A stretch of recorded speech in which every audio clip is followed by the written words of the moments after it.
this all that's so lit. I work for the views, my life is the shit I pick and I choose. Yeah, my team undefeated, I ain't barely sleeping. I come back and I be up. Yeah, I'm so good at what I do and I've been good ever since I came up from the mud. I don't deal with pressure, bitch, I give the pressure. Ain't no rappers in this game that you can measure with me. Never signing this as a give me a milli. Yeah, can you tell how many times I switch my flow up and I still could go and talk my shit? How many times do I gotta prove myself before you go and get off this dick? How many rhymes I gotta spit before I get respect in this game? I'm just too insane, I'm fucked in the brain. You bitch say my name is Lil Cap. Generational talent, you heard? Even in wartime, they're gonna ask when the next drop in. I'll say it again, yeah, we're the best option. Say it again, yeah, we're the best option. Say it again, yeah, we're the best. Even in wartime, they're gonna ask when the next drop in. I'll say it again, yeah, we're the best option. Say it again, yeah, we're the best option. Say it again, yeah, we're the best. Even in wartime, they're gonna ask when the next drop in. I'll say it again, yeah, we're the best option. Say it again, yeah, we're the best option. Say it again, yeah, we're the best.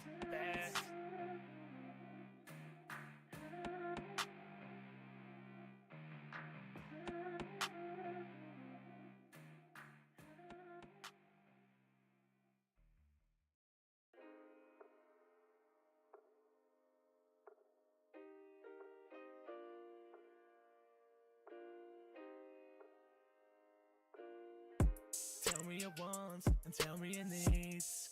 I can get it for you, baby. Whatever you want, whatever you need, 'cause you deserve it, baby. Tell me your wants and tell me your needs. I can get it for you, baby. Whatever you want, whatever you need, 'cause you deserve it, girl. 'Cause you deserve it, girl.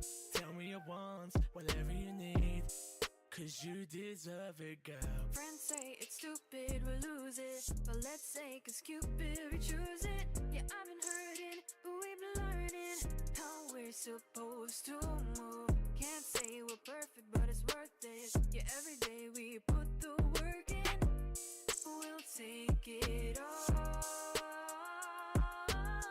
They say we're jaded, can make it, but I say the faking can take it. 'Cause you slide through when I need you. This love is so damn new. They say we're wasting, but I'm saying they're jealous of the love I'm making. Phones on silent tonight. Tell me your wants and tell me your needs. I can get it for you, baby. Whatever you want, whatever you need, 'cause you deserve it, baby. Tell me your wants and tell me your needs. I can get it for you, baby. Whatever you want, whatever you need, 'cause you deserve it, girl. 'Cause you deserve it, girl.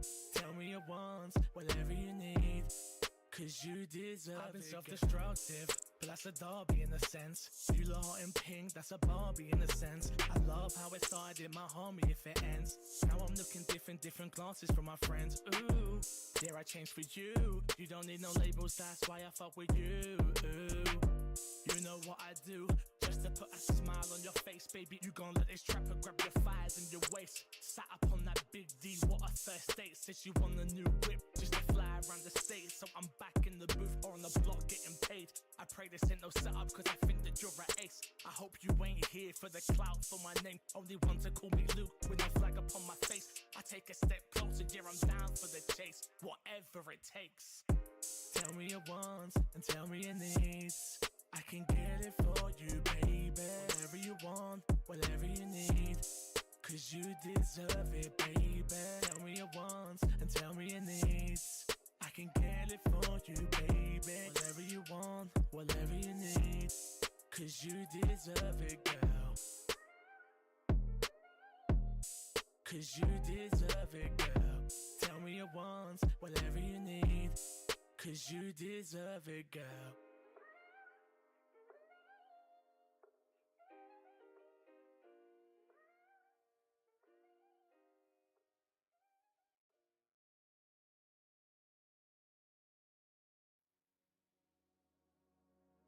And I've been afraid to jump, afraid to jump. wasn't the man that was helping me, trying to hold me back. It wasn't meant to be just me on this track. I'm crying a river just in time to get over that. I'm building bridges right here to get over, man. New levels, new heights. It's a good thing I ain't afraid of that. Yo, what is going on, people? This is My Xbox and Me. Happy 2024. We are finally here. We have made it. And don't think I forgot. Oh, you don't know. You thought I was going to start this with like the no hello? No.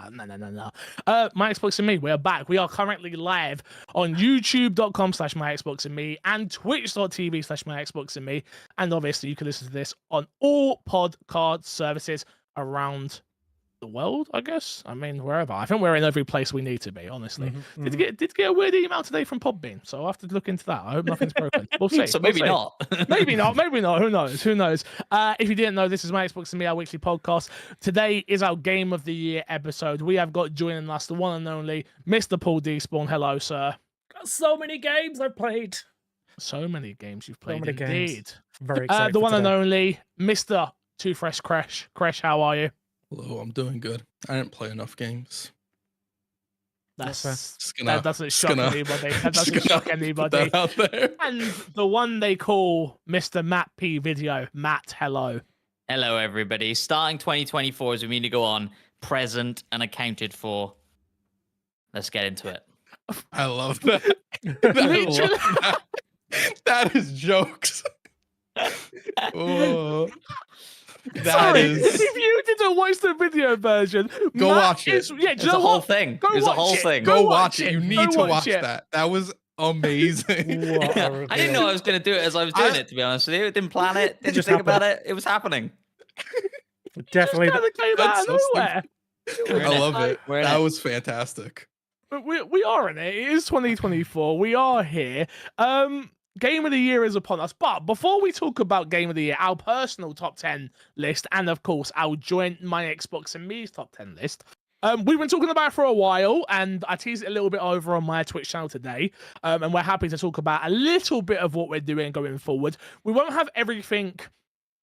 Everything won't be put in place until the end of January, but some things are starting right away. So, obviously, we've been talking about what we want to do. Number one, Patreon. Patreon is the lifeblood of what I've been doing for many years. And obviously, My Xbox and Me has been a contributor of that, obviously. Patreon has changed. It is now called MCFixR/My Xbox and Me. It is a joint duo thing. It is very clear. We have cleared out a lot of the complications there now, and we've got 4 simple tiers. You have got the $2 tier now, which is just a simple, you love the show, you enjoy the show, and you want to support the show financially. It is $2. It will come out the first of every month, and it helps a great deal to help us grow My Xbox and Me, and of course My Xbox and MC Fixer as well, in terms of being able to pay editors, being able to support people financially, being able to get games for certain people if we're not able to. Again, me personally, I've always said this. I do not want the boys here. And again, we've been very lucky to work with some of the biggest publishers in the world when it comes to getting games in and things like that, and indie devs as well. But there is the odd occasion where there might be something, especially usually, if we're being totally honest, it's usually Crash. Crash wants some sort of Gundam game. He wants some sort of fighting game that I've never heard of. You know, he wants some sort of, you know what he's into, everyone. You've listened to this podcast long Anime enough, you know. babes, visual novels. Exactly. Yeah, all things I ask for on the regular. You guys should see the Discord. I don't want Chris Something paying like for them this. out of pocket. I want us to run this like a business, and I want us to be able to cover that for him. So stuff like that helps towards that. We've also got underneath that, we have the $5 tier, which is now called the MC Fixer Fan Club. That might end up changing. It will just give you early access. Again, go read it, but it'll give you early access to a bunch of things MC Fixer related, which is obviously me, music, videos, vlogs, unseen things, and much more. And then we have the $10 tier, which is the My Xbox and Me Fan Club. Makes things a lot easier. You can support the content that you want to support. You can not support the content you don't want to support. And moving forward, you get everything that you want. The big announcement that we can talk about now is that we are going to be doing 2 episodes of My Xbox and Me a week. So no longer will you be getting 1 episode. You will now be getting 2 episodes through this podcast feed if you're listening to it. And we're separating it in a way that is very much... again, we want to grow the podcast. That's the key reason for doing it. But we also want to keep the us in the podcast. So we got 2 separate podcasts. One of them being a news-focused podcast. We're focused on maybe 4 or 5 of the big topics of that week, and we will have a bunch of conversations around those 4 or 5 topics. And then we have the shenanigans, which is what we always do. Don't get me wrong, neither of the shows are going to feel that much differently, but I want us to be able to, when Baldur's Gate 3, let's talk about when the Suicide Squad game comes out, whether it's good, bad, ugly, or anything in between, and Matt has something to say about it, I don't want to have to rush Matt in talking about it on the what's been in our box section. I want us to be able to actually get down there with the minutiae of what you actually don't like about it. I feel like we have conversations, but I feel like last year we had a lot of conversations, but they never went deep into anything. I feel like with the 2 different podcasts, it's going to allow us to do news a lot deeper and have a more meaningful conversation about it. And then on the same breath, what we've been playing and opinions on other things as well. So yeah, 2 episodes of My Xbox and Me a week. You'll be able to support them over on Patreon. You can watch them live over there on the My Xbox and Me fan club tier. You can watch them ad-free over there and things like that. There is a lot more to come. Did someone say D&D? Hopefully. Hopefully, look at Matt's face. He's like, yeah, whatever. I've heard all this before. But yeah, we are going to try and do a lot more different things. We're going to try and guarantee 3 live streams a week as well over on YouTube and Twitch. We've already been trying to hit those so far. You've got myself going either Monday or Tuesday. We're still figuring that part out.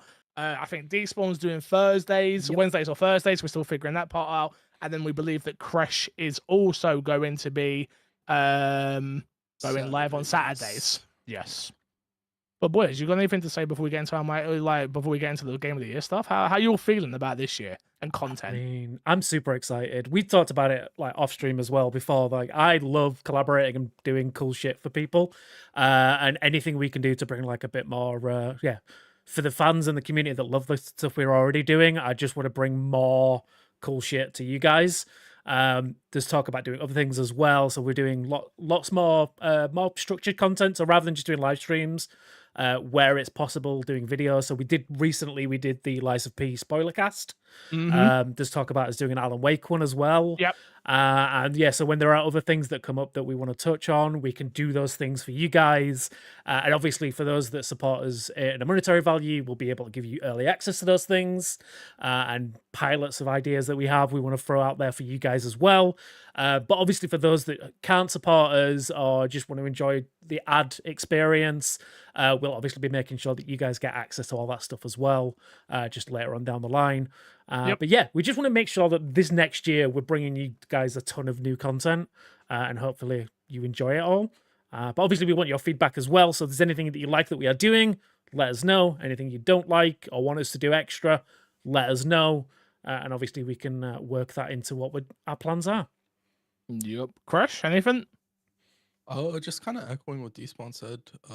Definitely feedback. Feedback's a very, very big thing. It's the best way for us to improve because we try and make little changes on our end, and we will try throughout the whole year. But the best way to know whether any changes or what changes should be made, obviously, is voicing your guys' opinions. You could tweet at us. You could join the Discord if you're not in the Discord, or you're already in the Discord. Just leave it there. You could leave a comment on the YouTube channel. We will get around to reading it. But yeah, I'm just really looking forward to this next year. Everything we've talked about, everything we have planned. I think it's going to be a very good year for my Xbox and me. Agree. And then there's Matt. He's here. Hello, I'm here, and I might be on some of that content that they just talked about. No, I'm going to try my very best to pop in and out, but as you'll have heard, Fixer said each of the guys here are going to take a day on the live stream, and unfortunately, I can't commit to that. But I am very much looking forward to jumping into the occasional thing. It's something we used to do before, when Elden Ring dropped and I was streaming that, and then me and Crash did a couple of multiverses streams, and we were just much more like ad hoc with it. I think we occasionally jumped into Warzone, or maybe that was just on your channel. I can't remember, Fix. No, yeah. But, yeah, I'm looking forward to that kind of stuff, right? And we've talked about Baldur's Gate, and we've talked about potential D&D, and I ain't missing that. So I might drop off the podcast, but you'll see me in Baldur's Gate and on D&D. So there we go. There's my priorities for you. Yeah, you hit the nail on the head. We can also announce that we are going to do our full playthrough of Baldur's Gate We're planning on starting that, so we're calling it kind of session 0, and starting that on Monday. So that'll be Monday the 8th, if I'm not mistaken, which will Yep. be next Monday. And the plan is to do it once a week. What we're going to try and do with the Baldur's Gate playthrough, again, we all love the game. We're going to try and roleplay it as heavy as we possibly can, to be honest with you. What that looks like, I don't exactly know just yet.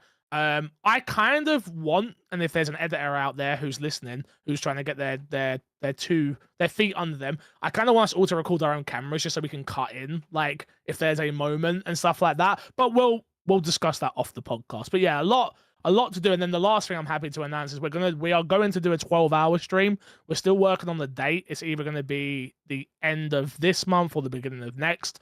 We're still working that out. I promise you, with a whole rebrand for the live stream, hopefully a rebrand for the YouTube channel as well for content. And then we're going to have a few goals that we're going to try and raise a little bit of money for. Again, it's not easy. Recording the content is the easy part and always has been. It's getting someone to edit that content and make it a polished product that is 10 times harder. And that's kind of where all the money that we raise through My Xbox and Me is always going to go to donations, subs, stuff like that. Obviously for games, so we can keep doing what we do, which is play games and we love them, but also to put it towards making cooler, amazing content for you all. So yeah, that's enough of the promotion / announcement sort of thing. There's a lot more to come. But topic of the show this week, boys, is Game of the Year. You've heard of it. Also, shout out to our Patreon producer, Aaron God. We appreciate you every week, my son. Game of the Year this week. It is topic of the show. We do it every year. There's always some hot takes out there, Matt P Video. There's always someone that is wrong, Matt P Video. There is always somebody who comes with a slick comment, D-Spawn. We will go for our personal lists. Now, this can be games that are released on Xbox. It could be games that are released on PC. It can be games that are released on PlayStation, Switch, Ouya. I don't give two craps. You might always think, why does he always say Ouya? I find it funny. A game released on didn't Avatar come to Ouya? Did it really? I think so. No, not Ouya. What am I thinking of? Luna. Stay Amazon Luna. You're is what thinking I'm of thinking of. Luna. My mistake. My mistake. Yeah. Luna's still a thing, though, no? Yeah, Luna Yes, is still yes. a thing. Not the spot for this conversation. The spot. Maybe it is, but yeah, ultimately, I don't want to gatekeep off certain games for people talking about them. You're excited about a game, let's talk about it. Let's get into it. We'll start from 10. We will work our way up to 1. This is your personal list. It can be whatever you want. Then we will do our top 10 list for My Xbox and Me. This is official. This is locked in stone. It has done. We've done this now for 8 years, I think it is. So this is a big deal. And I think we usually do 5. I think we're gonna do 10 this time. But yeah, let's start off at 10. Who wants to start? I can start because I think I've got a game at 10 that probably nobody else has on their list. Sure, let's do it. I don't know that that's true, but I would venture it. At my number 10 spot, I've got Zelda, Tears of the Kingdom. Okay. All right. Which I thought was phenomenally innovative this year in a day and age where we think, games have peaked. We've reached the peak. There's nothing more that can be done in games. And then they give you like a Lego set like Zelda does and just give you all these tools to beat all these puzzles, and every single one of them feels so satisfying and amazing. Even if you fluke your way through it, it feels satisfying and amazing, which is testament to that game. Fucking I brilliant. don't think you ever fluke your way through anything in that game. I think the beauty of that game is you can do whatever you want. And Sure. that's kind of how it's meant to be There played. is, I'm thinking of one specific shrine I did where I didn't know how I beat it. Okay. I was kind of fucking around and then it went do, and I was like, okay, cool. Yeah, there's so definitely maybe that's just me. Yeah, no, there's definitely been a few shrines I've done where I've been very much like, I'm just going to stick a load of things together and try and make this work. And it 9 times out of 10, it does. And I think that's the beauty of that game. And yeah, I think it's on my list as well, just to jump ahead. It's definitely on there. No, you can say where it lands on your list. Okay. If it's on there. Yeah. It is. It was not the top 10, but it was like one of my like optional extras. But yeah, no, like like you were saying, the fact that the way they've iterated on that game is very much amazing. It could have just been more Zelda and it would have been fine. But the fact that they gave you that whole building mechanic and then tripled the size of the world basically, because you've got the overworld, the sky area, and then the underworld as well. Yeah. And each Yeah. area felt completely different and unique. And yeah, and the story was amazing as well. But yeah, no, definitely worthy of being in anyone's top 10 list, I think. That game is in my top 10. Am I saying where it ended up in my top 10? Yeah, say where it Yeah, is. duh. It's number 4 in my top 10. Oh wow, It's that's high. Pretty up there. Yeah. Yeah. I Wow. absolutely love this game. When I was playing it, I was like, I don't know, just because of how innovative they are with the way all the new abilities and connecting stuff works. I was like, I don't know how anything's going to beat it this year. And then I played a couple of other games and was like, that's how you beat it this year. But yeah, everything that both Matt and Despawn said, I echo it 100%. This really, any other year, and I'll probably say this about a couple of games, any other year this game would have mopped the floor with everything else that released in it. Well, I was going to say the exact same thing. Like this being at the number 10 spot for me shows how incredible I think this year was, because I agree with you. Like I think in a lot of other years it would have taken my number 1 spot for sure. But it's been a bloody great year for games, isn't it? And I'm sure we'll end up saying that a lot as we go through these lists. But also testament to like Nintendo and how the fuck does that game run on that console when that console can sometimes barely even run its own eShop, and Pokemon is as Dude. kind of rough as it is. Well, like, come on, you've got no yeah. excuse anymore. Like, You saying about that eShop, so I ended up getting our Switch out around Christmas. We were going to play Mario Party, we didn't in the end. And I literally went into the eShop and it just froze my whole Switch. Horrible. And I was like, Horrible. holy. and yet yeah. you can skydive in Zelda from the top to the bottom with no load screens, and it's fine. Yeah, crazy. How? Crazy. That's just a What testament to witchcraft the is that? developers of like Yeah, the first party honestly, yeah. developers. Because obviously we talk about like Pokemon being a first party title, but technically it's a second party title. Sure, Yeah. But yeah, but they still have no excuse, right? Like, no, true, yeah. like come on, like That's you not- Can, you can make an open world Pokemon game if you can make Zelda. Tears So of the Kingdom, I'm just like, assuming Yeah. no one's got Pokemon on their Game of the Year then, no? No. No. No. I didn't even play it. This is the first So- Pokemon I haven't played in a long time. Zelda's not on my list, obviously. I didn't play it this year. I am not the biggest Zelda guy. I played what was the first one called? Can't Breath of the remember. Wild. Breath of the Wild, thank you. I played Breath of the Wild. It just wasn't for me. I can't get into those games for some reason. Zelda, I've tried and tried and tried and tried. I've tried since the N64 to get into Zelda. I just can't. And it's a shame, but I'm glad that you guys have enjoyed it this year. I am. Crash, go on. We'll go Matt, Crash, Despawn, me. My number 10 spot was a pretty contentious one because I didn't know what to put in this slot, if I'm gonna be 100% honest with Ooh. you. There was a lot of stuff. There Me was too. nothing that stood out that was like it belongs in a number 10 spot, but then there also wasn't anything that was like, I don't know. I ended up going with the finals because I enjoyed it, what I played of it this year. It was probably my favorite multiplayer game, non-co-op game. Non-co-op where I'm playing, where the objective is to play in unison with other players as opposed to against other players this year. I really enjoyed it. That being said, I did fall off towards the end. I could have easily seen this replaced, but I do think as far as multiplayer games, it is a breath of fresh air. Go on, Fix. You seem like you have something. Definitely you have wanna something say. to say. I'm waiting for you to say the game. The The finals. finals. Oh, the Oh, I the didn't hear you finals. say my bad. I thought I was waiting You for you did to say say it, it. Crash. You did I say was it. so- I was so- Yeah, I was like, wait, what? I thought you was gonna say what I put at mine, but no. Oh, okay. Yeah, the final. Yeah, it's fine. I had the finals on my list for a while. Like I kind of just like came up with my 10 and then was like, okay, I'm going to order them. And I ended up with like 11 or 12 and the finals just dropped off the bottom. But yeah, I agree. Like I think it was a breath of fresh air. It's a perfect way to describe it in a very saturated PvP market or PvP market. Yeah, I think it was brilliant. But I did drop off it for some reason. I don't know why, but maybe I'll get back into it if they release more content. For me, it was very much having a lack of a squad regularly. Like Sure. that That's a is big not a deal for game me. you can solo. I don't feel. Yeah. No. You need you need those 3 people together to be able to actually like work as a team properly and get like all the dynamics down. I think the best thing about that game is also the worst thing. Exactly what you said. It is a very tactical game. Mhm. It's very hectic on top of that. So if you don't have a full squad running around, it feels even worse. Yeah, I enjoyed what we played together. Mhm. Like it was a fun game. It just didn't. The So the biggest issue with what we played is we didn't even play the game mode that the whole game is designed around, because it's not available for you until you play 10 rounds, or it's win 10 rounds or whatever, and then rank doesn't unlock for that. A lot of the stuff in that game was kind of a mess for who knows what reasons they decided to go through it. Don't know, but yeah, I did enjoy it. Just not enough to get made this list. No way. Yeah. It's also still in early access, right? Yes, I believe so. So like, no, I think isn't it like a 1.0 release? oh, is it a 1.0 release? Oh, never mind then. I thought it was early think- access. I think Despawn is correct. I think it is a full release. You Fair heard it here enough, then. I first. will shut my mouth.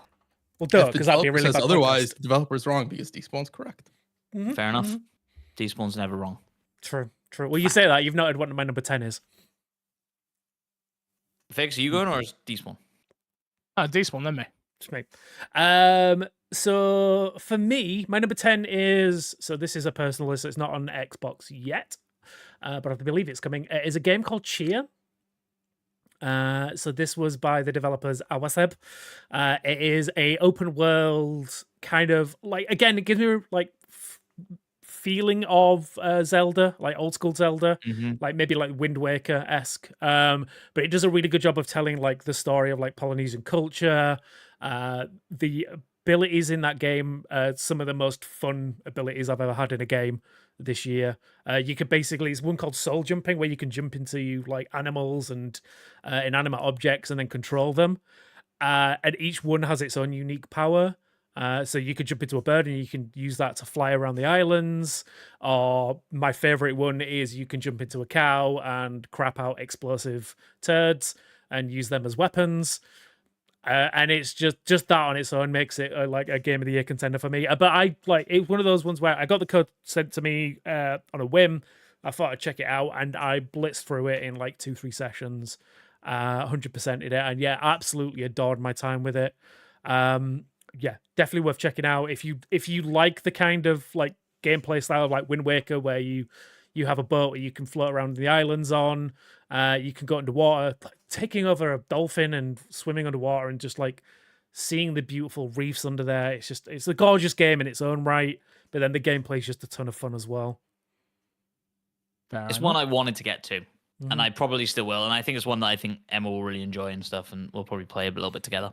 But yeah, didn't get to it this year. So many games didn't get to this year. Too many games. My number 10 is, I don't know if it made any of your lists actually. Again, same as Crash, really. And that's why I thought it was on the same wavelength. It's one of those games that I don't know. It was the most fun I had probably playing a multiplayer game this year. In a year where I look at my list and I think everything on this list other than this game is single player, I guess, other than BG3, but well, you know what I mean by that. Yeah. It's Party Animals. Party Animals, number 10 for me. Yeah, it was, again, I played it with you guys, had a fantastic time, played it with some streamer friends as well. It was that game we played when we wanted to take a break between RP. And yeah, I just had a really good time with Party Animals. It has that same Gang Beast loop, you know, where it's like anybody can play it. It's dumb enough that yes, you can get good at it. There's no saying you can't get good at it, but there's enough randomness to the game that your mum, your dad, your sister, your brother, your cousin could play it and they could win a round, and that gives them that hit of dopamine of like, yeah, I did that. And that's what I really enjoyed about Party Animals was, in a world where I play Call of Duty all the time or Rainbow Six or whatever, it's just so try hard heavy. And maybe I go back and play Party Animals right now, and it's probably a bunch of try hards. But when I played it and I put my 10 to 15 hours in or whatever I put in, it was just a fun, enjoyable game for me and a few of my friends to jump on and have a good time. So yeah, Party Animals made number 10. Also on Game Pass, if I'm not mistaken. Yeah, great get for Game Pass. Yeah, absolutely. We're back around to you, Matt. Well, Number 9. I reckon we've probably all got this on our list, and I reckon you're going to be mad at me for having it so far down the list. But for me, number 9 is Hi-Fi Rush. You start a game with a Black Keys song. I'm going to put it on my list. Fucking great. Fix Number did it Hi-Fi 9? Rush.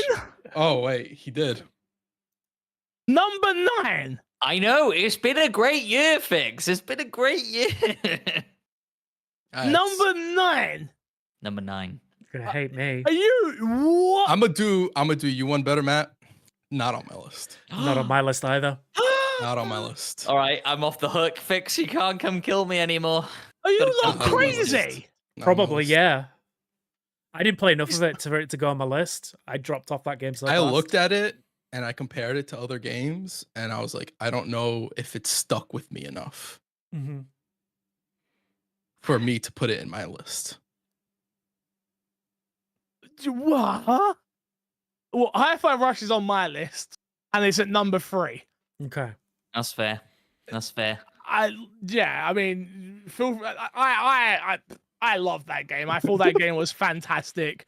I think the build up to the game in terms of how they released it was fantastic. I think it was the perfect way to straight up drop a game like that probably wouldn't have got the love it deserved. Mhm. It is definitely a 9-10 game for me. Short, simple, told a story that was interesting enough for me to want to carry on from start to finish.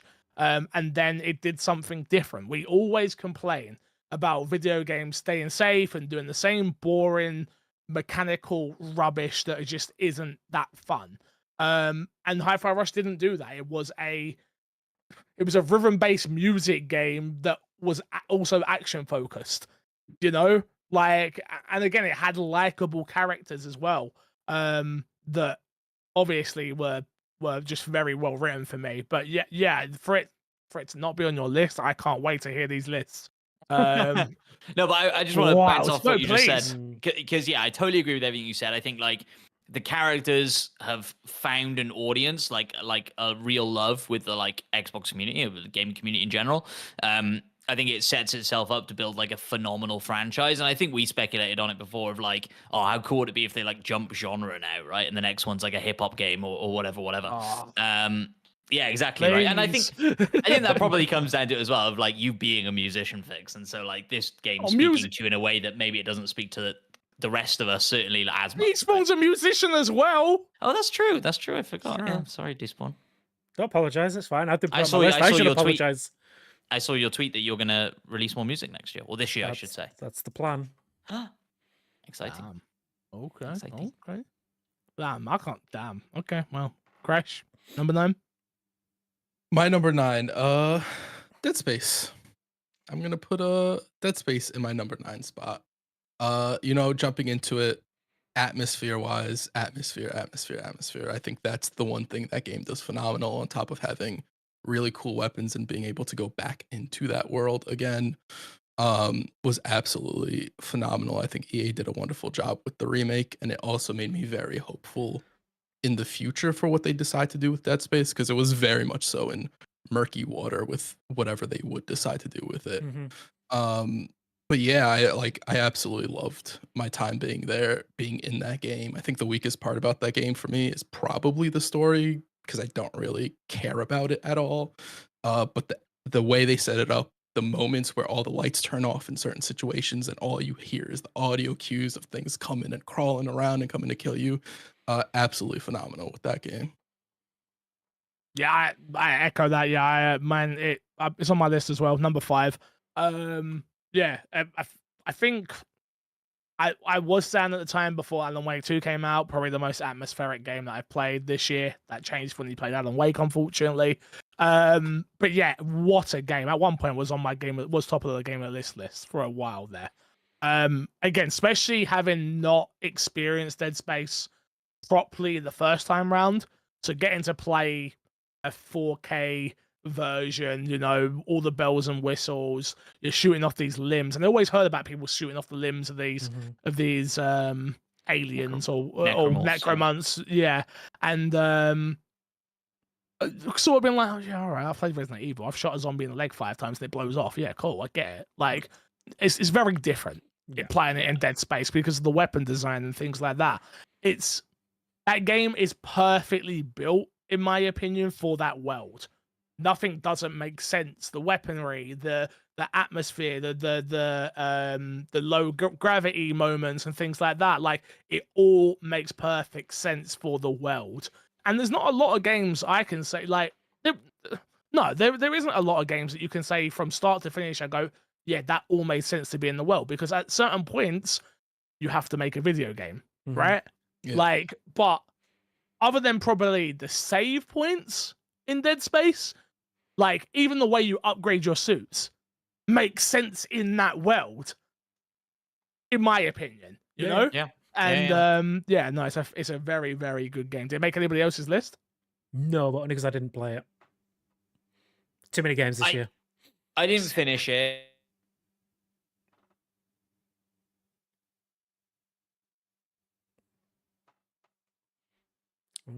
Everyone Oh, froze for a no, second. sorry, everyone We're all froze back. for a second there for me. It We're all was back. Discord. Yeah, Yeah, Discord be Discord. Discord's been playing up today, yeah. Yeah. But what were you saying about your time Say it playing, again, Matt? Matt. Oh, I was just saying I just didn't put enough time into it. I Excellent. probably put like 5-6 hours into it. I didn't finish it. But yeah, it's phenomenal, and I want to get back and play it. It just didn't make my list. Yeah. Just Well, it's didn't now make on my Game list. Pass, so It is. yeah, Yeah. I am gonna give like a college try, as they say. I'm gonna try and get involved and play that one. You better do it soon. There's a lot of games coming out this year. There's so many games. Never ends. It never Mm. ends. Is that me? No, you're at the start, mate. Yeah, you wait. Yeah, Yeah. it's you, Despawn. It's me. Okay, so my number 9. Okay, so not, and again, I'm doing really badly with being an Xbox podcast. It's not an Xbox game. My number 9 was Final Fantasy 16. I adored my time in this game. There were some issues with it that made it drop down the list. Like the side quest stuff was a pain most of the time. But for me, like the combat, the story, the voice acting, the graphics, just like everything felt amazing. The combat specifically, when you're going up against some of those big bosses, it just everything felt so epic. And it's like it took what they'd done really well with Final Fantasy VII Remake and like ramped it up. And with it being the first kind of like mainline title from the MMO guys, so the MMO2, which I think is Creative Unit 3, you could tell that they had those elements of like what they've done really well with Final Fantasy 14, but putting it into a single player story and like just, oh man, it's such a great story. It gave me that kind of like, I want to say Game of Thrones vibes to it, but told in a really like classic Final Fantasy way. But yeah, the voice acting for it and like the acting for everyone was like phenomenal, and the fact that it's winning like performance of the year categories left, right, and center, it's totally worth it. Yeah, that is number 7 on my list. Echoing a lot of the stuff you said, I think the icon battles in particular are absolutely the highlights of that game. Originally, this was very, very high on my list, but then the more I sat on it, I kind of echo your statements. The side quests kind of dull it down a little bit. The RPG experience, it is in the game, it is present. You can ignore it because it's not really relevant, but it's still there, and not being fully utilized definitely brings it down. But I think what it has in full with the combat itself, which is absolutely phenomenal, I think it is the funnest combat in a game I've played this year. On top of having a good story, I think absolutely a phenomenal game, and I can't wait to see where this team goes for more single player games, be it Final Fantasy or if they decide to do something else with Square Enix. I absolutely can't wait to see what they do. Yeah, I haven't even touched on the DLC. I've not had a chance to play that yet. But I've heard good things, and we know that we're getting another piece of DLC this year as well. Man, if you are a Final Fantasy fan, you are eating well this year. Yeah, I mean, I played it. I enjoyed it. I think it might be the greatest opening to a video game. Yeah, the demo. Ever. Just that entire demo section is like yeah, but I'm saying like ever. if you bought the game, like just the greatest opening in a video game ever. I think. It is encapsulating. It is great storytelling. It is performed well. Combat is fantastic, like you guys said. Didn't make my list, unfortunately. Just because I really, as I got deeper into the game, though what you both said are 100% right, I found the game wasting my time too often. In terms of it, for me to put out a tweet being like, yo, do I need to do these side quests? And then everyone be like, yeah, you do, but they're not fun. And that was the response I got back. Yeah, It was yeah. like, yeah, you do need to do them, but they're not fun, but you should do them. Mhm. And I'm like, you know what? At that point, and again, like we've said, there are so many games that came out this year. It just got to a point where I was like, this is really fun. I'm really enjoying this. And then it got to a point where I was like, this isn't as fun and this isn't as enjoyable as I know the main story. I'm sure it is, but Yeah. I have to run past all this stuff to get there, Yeah. which is also going to leave me at a hindrance later on in the game. And yeah, unfortunately, didn't end up making my list. Unfortunately, Yeah, but great it's- game. It is a great game. Yeah, I'm gonna say that's why it was so far down on my list, is because when it did well, it did amazing, but it's that lack of respect for your time in some elements that just like, yeah, it kind of dragged it down a bit. Like it felt like they were padding. It was. And they should have put it- more elements in different areas like the RPG sections and things like that.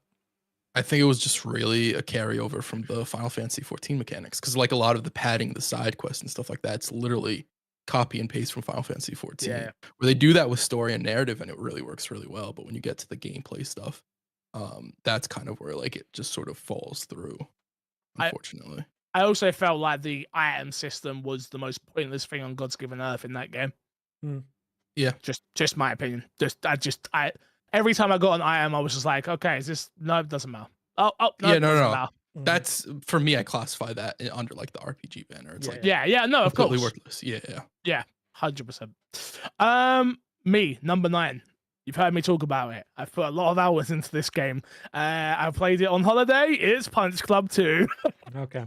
Yeah. Again, it couldn't not make this list. Like it was the game that I put probably not the most time actually thinking about it, especially now my Baldur's Gate addiction has fully came in.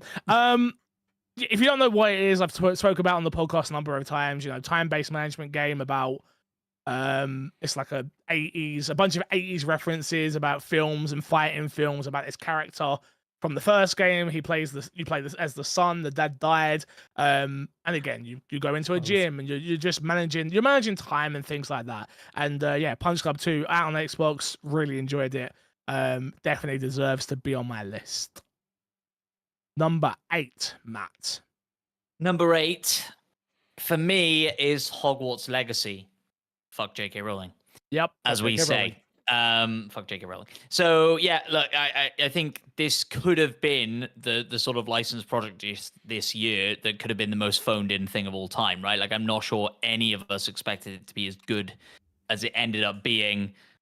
Who would have thought you could take the combat from essentially like Batman games with like counters and stuff, and you know, a little bit of God of War in there as well with sort of the right trigger and then different spell wheels and all that fun stuff. But yeah, just like they nailed the world, and then the combat was better than expected, and so for me that fully cements it at the 8th place. If the story was a little bit better, maybe I would have been a little bit more interested. I didn't finish the game, but yeah, there it was, number 8.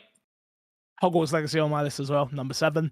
Yeah, just to echo everything that you just said, honestly, on paper this should have been my game of the year, like, or at least in the top 3.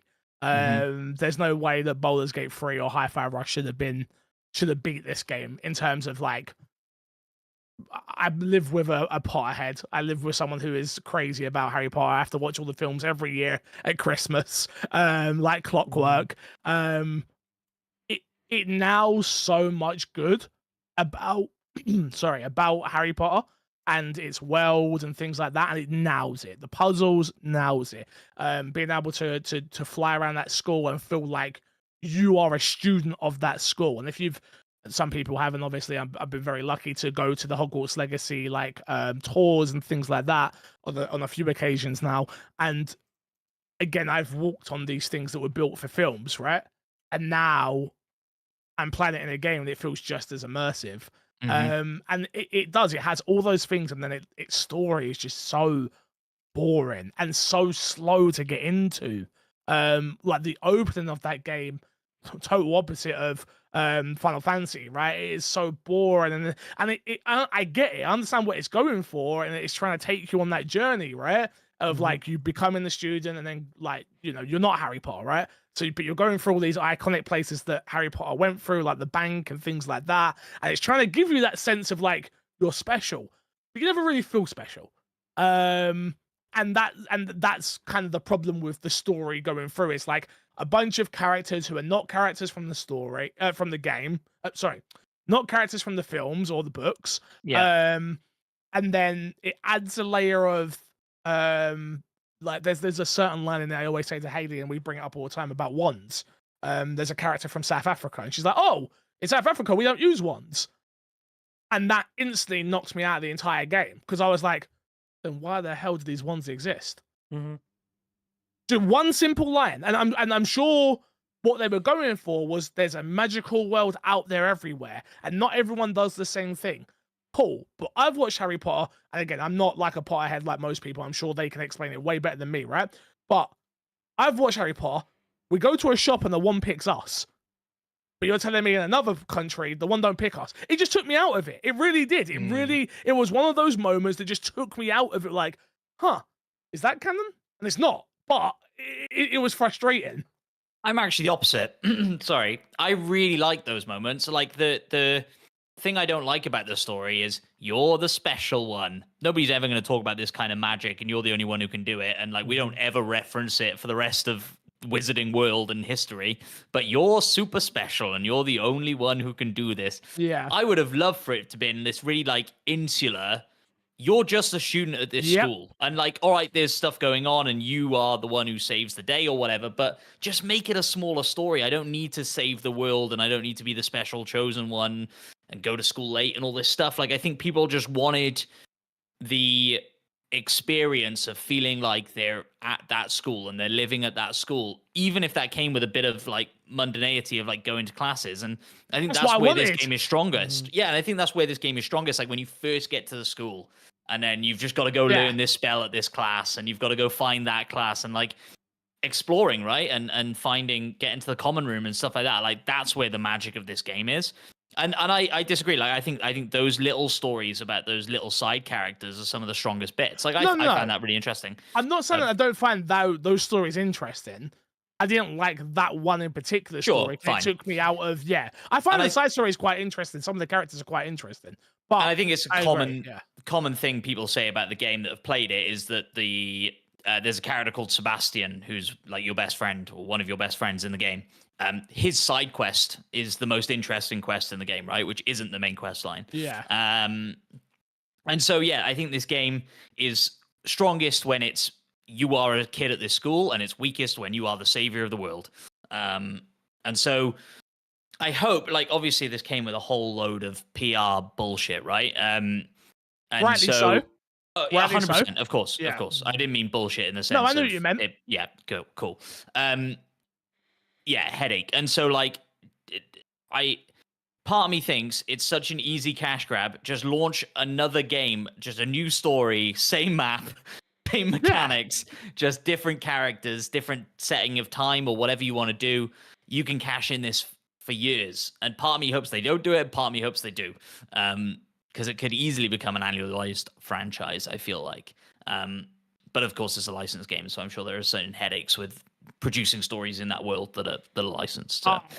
From what I know, again, I don't know too much, but apparently just getting this game made was like hell on earth. To get it written off on certain aspects is like with J.K. Rowling, which, fuck J.K. Rowling. But yeah, apparently it's just an absolute headache. I do think money speaks, though, unfortunately. Sure, 100%. Like, for this game to not get a sequel in 2 to 3 years after they've done pretty much all of the hard work, you would have thought, in terms of designing the school and being able to use the broom, and then you give people the Quidditch like we wanted, and maybe you give us a older story from more like a teenager.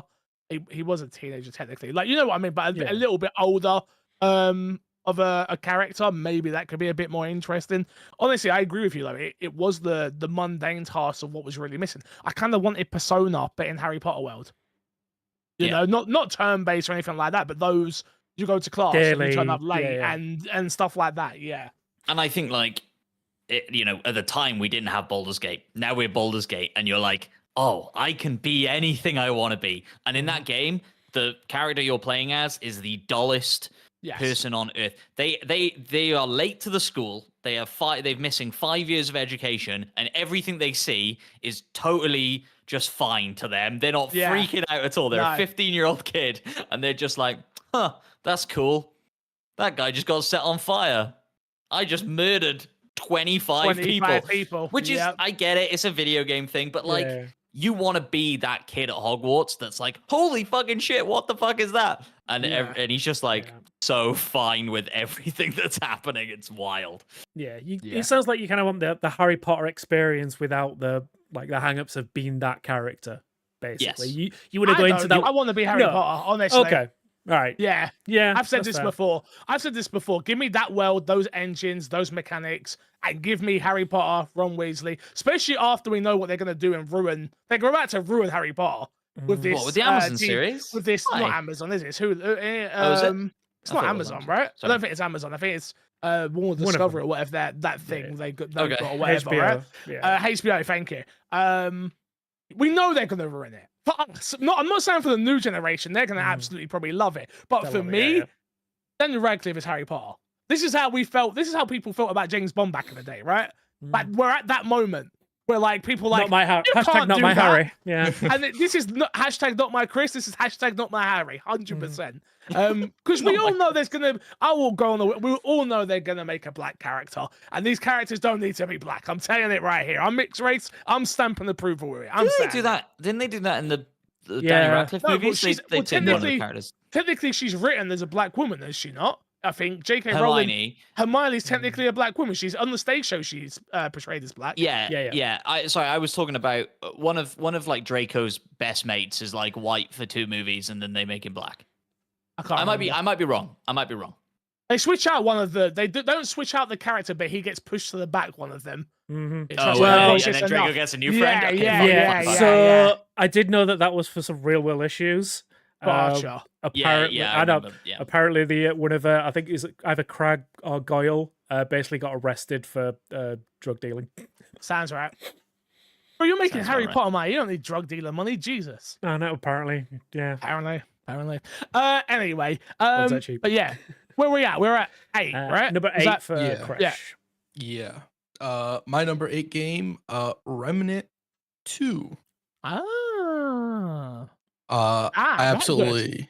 absolutely adored my time in this game. Talk about a great year for co-op games, because I'm gonna have one more here, but there's another game that unfortunately isn't out yet. That would have been 100% on my list. Lethal Company would have been on my list. I'm just gonna say it. But yeah, Remnant 2, fantastic game. I think overall around the board improvements from the first one. I think the way you unlock classes and all that stuff is very dope in the game. The ability system is really cool. The Souls-like aspect to the game is very fun. And the way it functions, the boss fights are absolutely amazing. The co-op is amazing. Whenever you start a new character as well, the worlds are procedurally generated and you get random worlds. So if you start a new game, you don't always start with the same first world. I think there's just a lot of stuff that game does that's very, very, very cool, and it all works together and flows together very well. Fair. I wish I so- would have got to it. I wish I Yeah, would have got to same. it. I Me didn't. too. So I did recently try and start From the Ashes, but I just, I realized we've had this discussion before. Souls games and those kind of like elements, not for me. Just because it's got a gun in it doesn't make that any different for me, I don't think. I Go on, think From the Ashes, like I played From the Ashes late, and I didn't love it. Like I saw what they were going for, Yeah. and I've heard, and I think Koresh will probably echo it. Like the improvements here are so vast. Like this is A such a lot better better. game. Maybe when we do our 12-hour stream, we should all jump into it, just for a little bit. It Just is a on little Game bit. Pass. That's all I'm saying. That's all I'm saying. Oh, we could jump into Lethal Company instead. We could definitely do that. We got 12 hours, mate. We could can't do go say both. we've got 12 hours. Fix is like, I'm not. You're gonna be around for about 3 of those. How about you get the hell out of here? Matt, you know what we're gonna do the last 3 hours? That's what we're gonna play. That's what we're doing. The last 3 hours. Yeah. Yep. That's fair. I deserve that. I deserve that. As soon as you I log want to off, play we're playing Mario it. Party. Oh, we'll do that. We're not doing it for 12 On hours my though. Xbox and me. Oh, I forgot to mention our new show. It's called My Xbox and Me Extra, where we play PlayStation, Nintendo, and play PC games. Yeah, And No just, promise just on that. invited. and We just were going to do the badmouth day Xbox. before. That's true. We were going to do that before. We I'm did gutted try. that I That never got to play that. That was scheduled to come out to Xbox. Yeah, I'm gonna say, Matt, don't be that good. It barely came out on Ah. PC. It's a moment in time, though, isn't it? Like I had my laptop was broken, right? Like I was Right. trying to install it, and my laptop died. It probably killed it. It probably did Well, it, so, yeah, no, it definitely It- wasn't its fault, unfortunately. But yeah, Yeah. That's Okay, man. yeah. Number 8 from you, Despawn. Yep. Number 8 for me is Ghost Runner 2. Big old Okay. single player game. So yeah, I never played the first one. I got access to the second one, so I thought, you know what, we'll give it a go, see if it's for me. I talked earlier about not liking Souls games. This is very much like a first-person platformer Souls game. Like, it is hard as nails. Like Something being hard does not make it Souls-like. I'm Yeah, it's just not putting a- that out there. Okay. Alright? Right. This is well, like Lion King, if you want to say something like that. I guess. Okay, Lion yeah, this King is called this is Souls first person game. 3D Lion King. Yeah, it is a hard as hell platforming first person roguelike game. It is super hard, but the game makes you feel like such a badass as you're running around. If you pull off that perfect run, throwing shurikens at people, deflecting bullets, grinding across a rail, and then killing everyone in an area in a single run. Oh, man, it feels so good. From what I've seen and played of, or what I've seen of the first one, the combat is infinitely better. They have a whole extra section with a motorbike in there, which gives like this kind of like semi-open world element to some of the levels, which makes it really interesting, yet still feels like it's well grounded in what they already had before. And yeah, the story's fantastic. It's just that right level of cyberpunk-esque dystopia that I love in a video game. And yeah, absolutely. When it gets hard, it gets really hard. But then, like I say, once you manage to pull off that perfect run and get through that level that you got stuck on, like some levels where I had like 130, 140 deaths in there. But when I finally get through it, and you just feel so like you feel like a gamer. Like it makes you feel like an absolute gamer, which is what I love. And yeah, no, absolutely love my time with it. Definitely recommend checking it out if you get a chance to. Man, absolutely adored it. Yeah, I loved the first one. That's one of the games that I wish I got to this year that Mhm. I unfortunately didn't end up getting around to. But if it's anything like the first one, I imagine it is a very, very good game.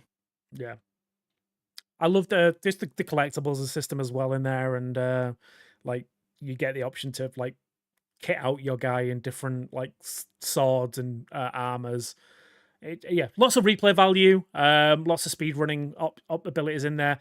The photo mode is really cool as well. Just like there's a ton of like little optional extras that make a game just that little bit better. And I think yeah, this game does it so well as well. Okay. My number 8 is Lies of P. Yeah, didn't make the mistake of putting it any higher this year. criminally low. I had a great time. No, with this no, game. no. I had a Criminally what? high for Fix. Criminally high for Fix. Fix barely played this game. No, you played more of this than Elden Hey, Ring. hold Fix. up. I'm just messing What? with you. I'm Wait, just messing with you for the Elden Ring. I'm just messing with you for Elden Ring.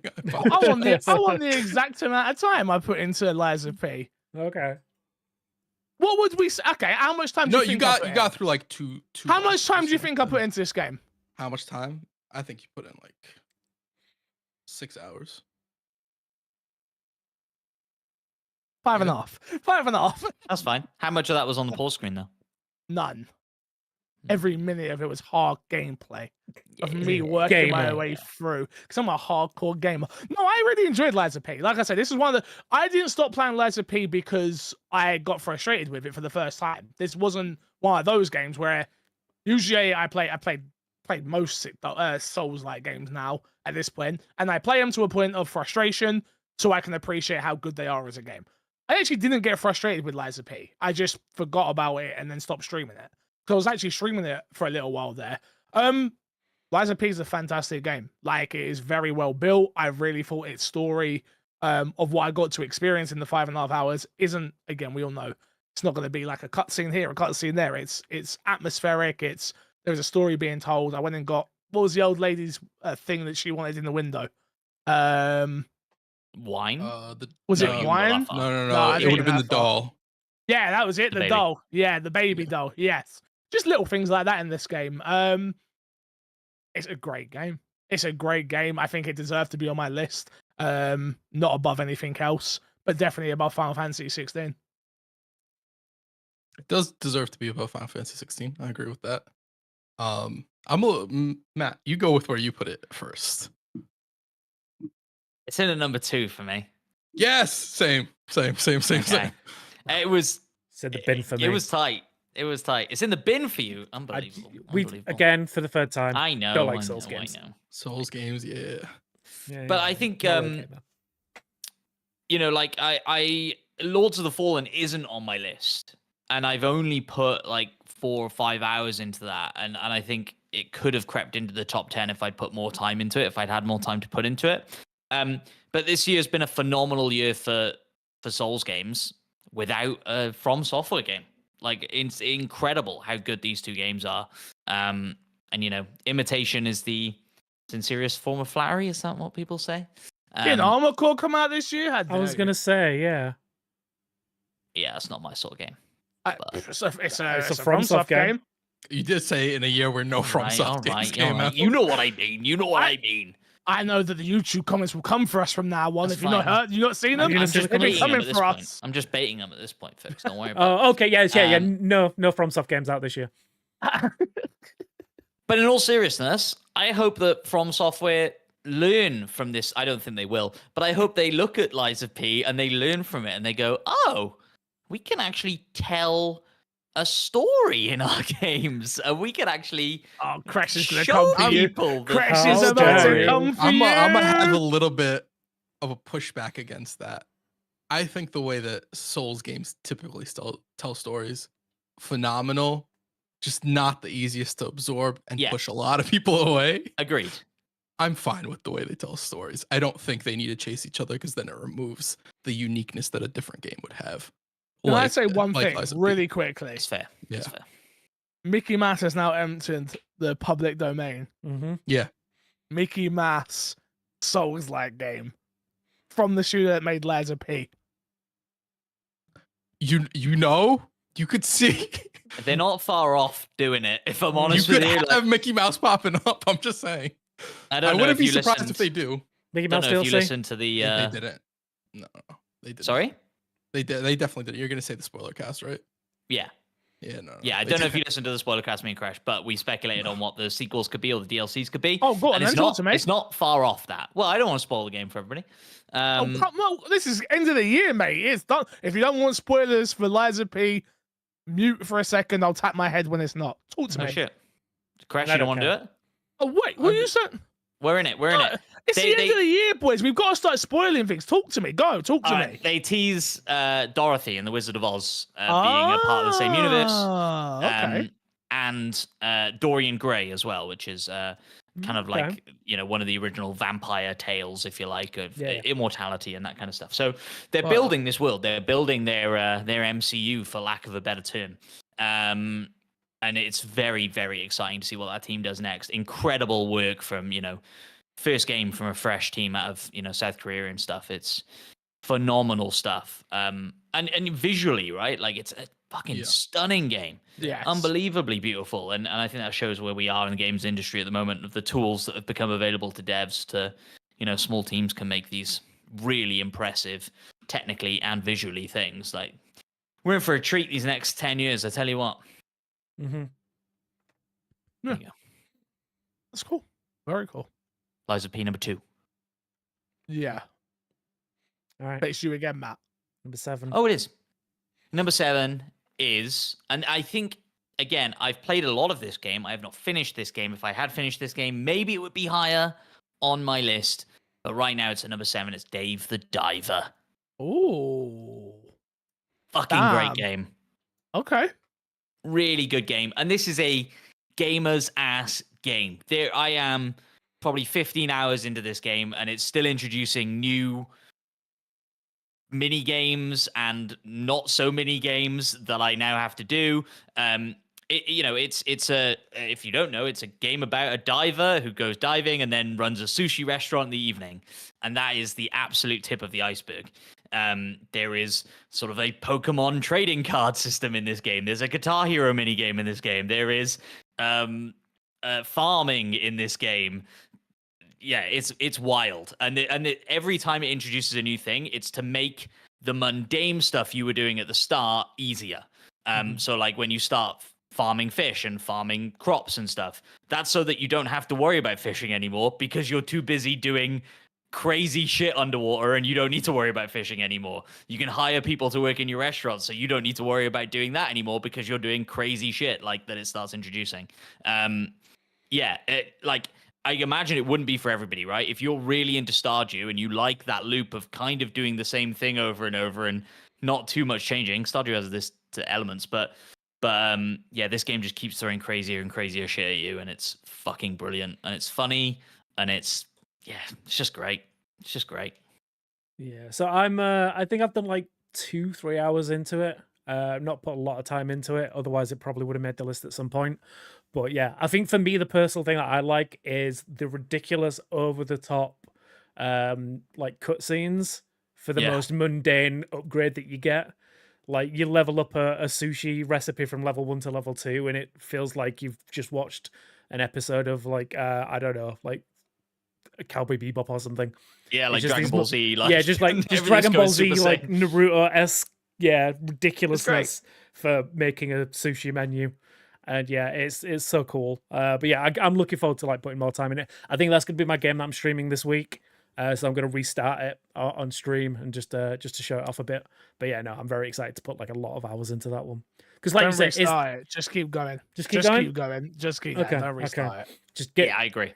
Get past. I've got past that earlier section, so we can show what I've done already. Because this is a separate discussion, but like it is quite a heavy mechanical game, and so the tutorial at the start is relatively lengthy. Like you know what you're doing, just crack on. Like yeah. Okay, fair enough. Yeah, it's sick. It's awesome. Yeah. I'm looking forward to more time with it. Number 7, Crash. My number 7 is Final Fantasy 16. So okay, we've done that. Yeah. Cool. Despawn? My number 7 is Sea of Stars. So again, I've not had a chance to finish yet. Again, too many games. Blah blah blah. But the amount of time that I put into it, I put a lot of hours into it so far.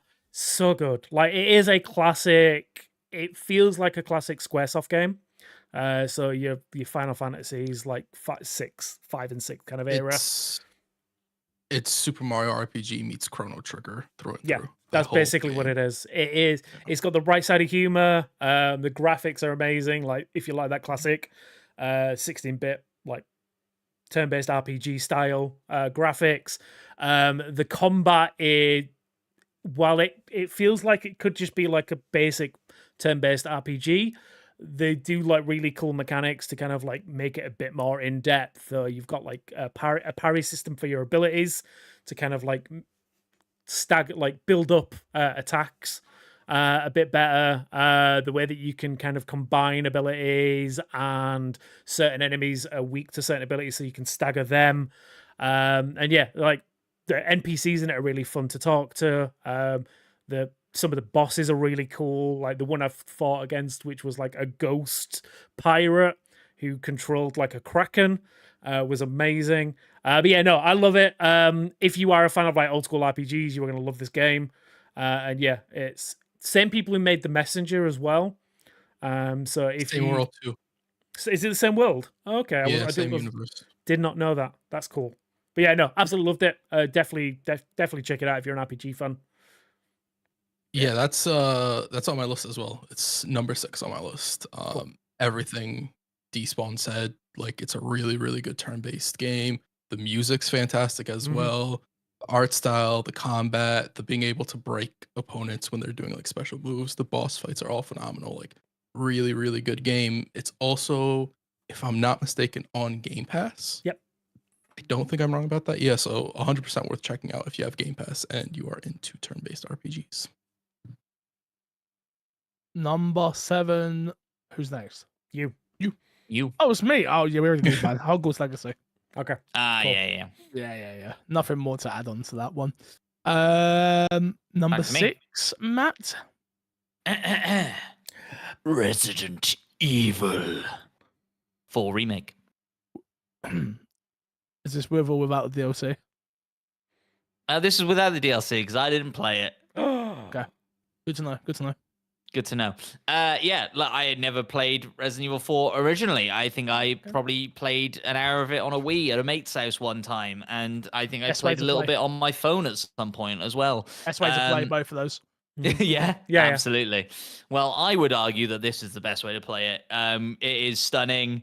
It is, just fun from start to finish. I don't think it's as good as Resident Evil 2, but then that's not the vibe it's going for, right? And so, it's made me more of a Resident Evil fan. And I feel like every Resident Evil game that comes out makes me more of a Resident Evil fan at this point. And so, I can't wait to see what Resident Evil 9 looks like.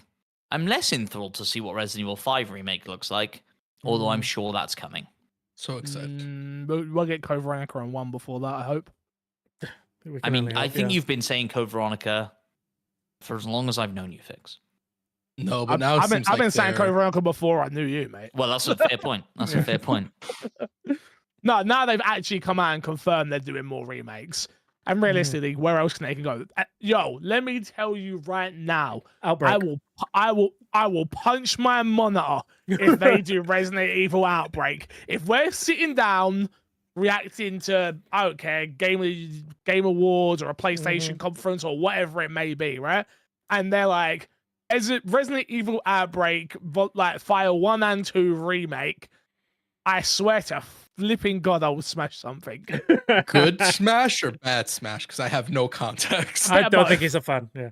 A bit of both. Okay. A bit of both. Like those games. This is not the time for it, but those games are both ahead of their time and would work perfectly for the modern era. But they're just not Resident Evil games, really. Oh, is that the co-op one? Yeah, Got it. Okay. for the PS2. Yeah. Yeah. So I'm sure. Don't get me wrong. To convince you to play, Matt, your plan as the maid, and you only have this to use, and your plan. Don't get me wrong. Those games would be dope to play now, but for the shits and gigs, not because I think they're amazing games. Yeah. No. So I have no context for me playing as the maid and only having one there. Like, My Don't worry about mind it. I was is like, dressed okay. up as a maid right now. pretty sure there's a Nothing maid. but a I'm feather pretty sure. duster. I'm pretty sure I'm one okay of the with it. characters is a maid. I might be wrong. I'm pretty sure. Always surprised. I'm okay with it. I'm okay with it. Decent But risk got to be on your list as well, right? Where is it? So, I completely forgot to include it in my list. Sick. Wow. I don't But- think that probably means that internally it's not. Yeah, I don't know why. I just did not put that on my list, and I genuinely feel bad. Say it all again. We froze. Yeah, Discord did a Discord. Yeah. So yeah, it didn't go on my list and I have no answer for why this should Okay. be on my list. I mean, but the thing is, I'm looking at other games. So there's one on this list that will. I know people like you shouldn't be on here, but that's fine. But yeah, it will probably like, oh man, can I just add it now and scoot something off? What's in your number 10 spot? Number 10 was Cheer. Yeah, it's gone. Yeah, Bye, Cheer's out. I'd probably put it at it'd be my new number 7. Especially because I played the DLC recently. And that again, #Fix was right. Like, the DLC definitely adds to the experience. Yeah, it was. Crash. Personal list. Shut the fuck up. I know I'm not saying anything. I didn't I'm say saying- anything. I I'm saying you verbally are. said nothing. Your I'm face saying says right. 1,000 I words. physically said stuff. Verbally, I said nothing. I just Physically, let you're it eat at me screaming internally, at us. Yeah. But no, It's- it does. It definitely adds to the experience. But yeah, no, man, I feel bad for not including it originally. But yeah, no, it is. Yeah, it's All right. not. It's not Resident Evil 2 remake, but it's definitely better than Resident Evil 3 remake. yeah, sure. Was it on your list? Vince? Yeah, it's number 4. Okay. It's on my list, Okay. number 4. But above Dead Space in the end because of the DLC. Resident Evil 4 is a great game. We all know it's a great game. It's one of the best selling Resident Evil games of all time. Mhm. I felt like this, especially playing the DLC. I know Crash hates me saying that, but I have a newfound appreciation for it, and I think it would be one of those Resident Evil games that I will enjoy the more and more I play it.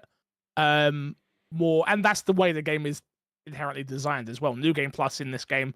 I think this might have been my first game where I ever played a New Game Plus ever. I didn't know what New Game Plus was before this game, not Okay. the remake, the original. Oh, okay. Yeah, Obviously, Yeah. But yeah, gonna say, what? yeah, no. It's a great game.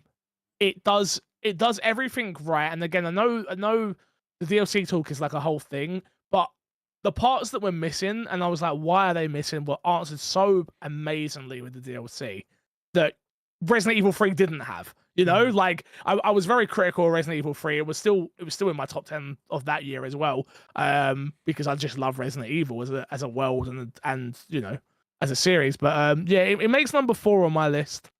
Because the characters here, again, I hope what they are doing with Resident Evil remakes is getting them ready for 9, 10, 11. You know? Like, we've now have these modern version of these characters. You know who these characters are. Let's tell new stories with Ada, with Leon, with Claire, with Jill, with Chris. Now that Ethan is dead as well, thank God. Another hashtag of justice for Jill. Yeah, justice for Jill, definitely. But yeah, it's on my list, number 4, and I'm comfortable with it being there. Okay. Yeah. I'm glad that it made you top 5. Yes, me too. In the end. It wouldn't have without the DLC. You wouldn't have put it in top 10 without the DLC? No, Dead Space would have beat it. My number 6, which I haven't said yet, would have beat it. It probably would have landed about 6 without the DLC. Oh shit. Well, I'm really gonna have to check out that DLC then, aren't I? Oh, it's so good. 100%. It's long as well. It's lengthy. Yeah. Oh, that doesn't. It's like 5 hours. Okay, that's fine. Yeah, we're talking lengthy for a DLC. It's lengthy for a $10 DLC that, you know, I didn't expect to be longer than 2 hours. Sure.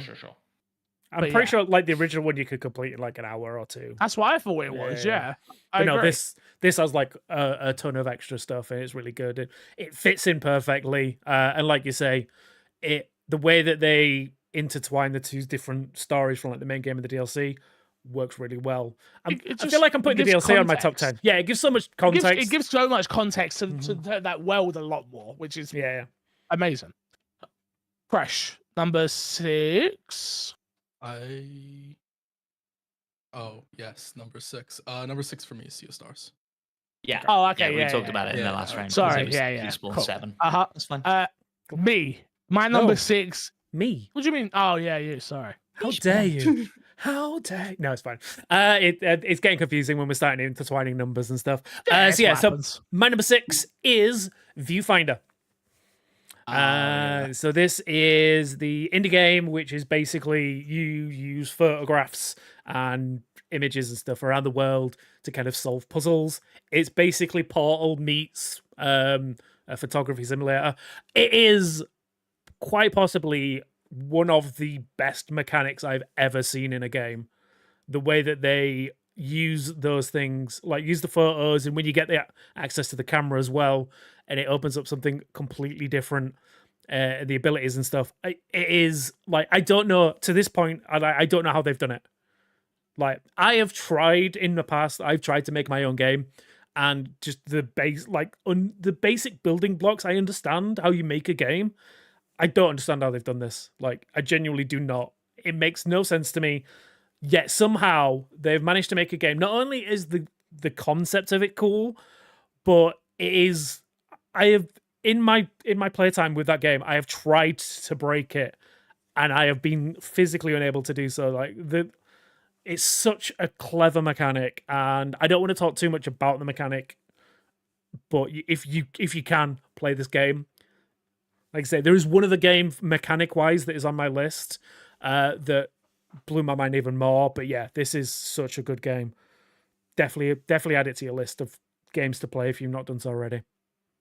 It's the one that is like right on the periphery for me. Like, I'm always like, when I finish this, I'm going to go to Viewfinder. When I finish this, I'm going to go to Viewfinder. So I know me and Emma will have a blast playing it. And then I was talking about it with somebody in the office the other day, and they were like, oh, yeah, but I reckon it'll come to VR at some point, and that's how I want to play it. And I was like, fucking shit, dude, I would love to do that. That would be incredible. So, again, spoiler for everyone, I've just ordered a VR headset. It is on its way tomorrow as of recording or live streaming. But yeah, so I'll be, if that comes to VR, I should say I don't know anything. This is pure No, just yeah, Mage chatting and being like, how cool would Yeah. that be? No, that but game yeah, would man. work perfectly in VR. Well, either that or it would make you vomit everywhere instantly. Who knows, Yeah. right? Either way, it will be one hell of an experience. Exactly. Yeah, and I think that kind of sums up this game to me. It is one hell of an experience, just mechanically and just like the story as well. I never been touched on the story. The story's got a really cool mechanic. Like it's a really interesting story about just like what happened in this world and like unpiecing that or putting that story together as you go through each of the levels. It's really cool.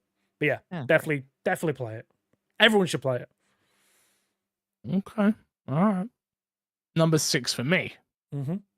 It's a little video game. You may have heard of it. It's called Mortal Kombat 1. What a fantastic story mode. I cannot speak about it online. I cannot speak about anything else about this game. I can't talk about the microtransactions. I can't talk about any of the other modes. But its story mode, what a journey.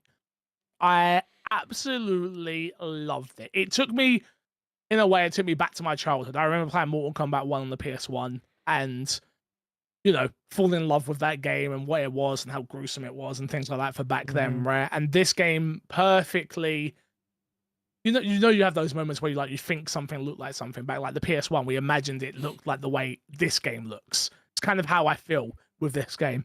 It told an interesting story that I've always wanted to play a NetherRealm game. I've always wanted to get into it. I've said before, I really thought I would like what's the DC games called?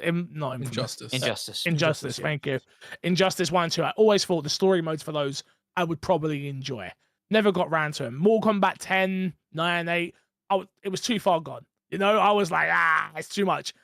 And I thought when Mortal Kombat 1 got announced, I was like, how dumb is that? They've gone backwards. How dare they? And then you play this game and you're like, yeah, I see it. I get it. I've got a statue from here, thankfully. #gifted. And like, I just really do enjoy this game as a whole. It's such a fantastic experience. And if you haven't played the story mode, it is well worth it. About 6 hours to beat. And it just tells a really good, somewhat funny in certain moments, somewhat very serious in certain moments game. And I really, really, really loved it.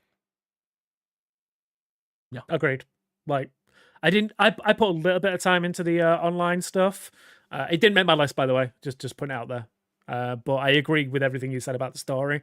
It's a great story. It's a really nice way to reboot the series as well. It's kind of a soft reboot, but it does a really good job of like introducing you back into some like fresh takes on the characters, which I think is really good for the series. Now, like you say, like we're like, I was going to say we're like 11, 12 games in, but I'm pretty sure the number's like almost double that at some point with some of the offshoots. But yeah, like it does a really good job of like soft rebooting it for a new era of Mortal Kombat.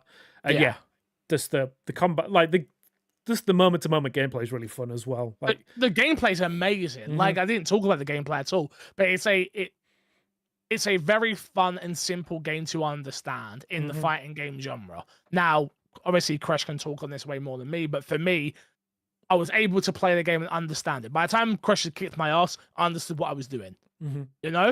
And I've never really understood what I was doing in fighting games. It was always just jump in, bash buttons, and then be done. Hope for the best. But I really did enjoy it. Now, it's probably not the best fighting game mechanically, but I really enjoyed it for where it was. And I would now say I'm a Mortal Kombat fan, where beforehand I wouldn't have, because I would have been like, no, that's for a certain type of person. When now I'd be like, the new Mortal Kombat gets announced, I'm going to be excited.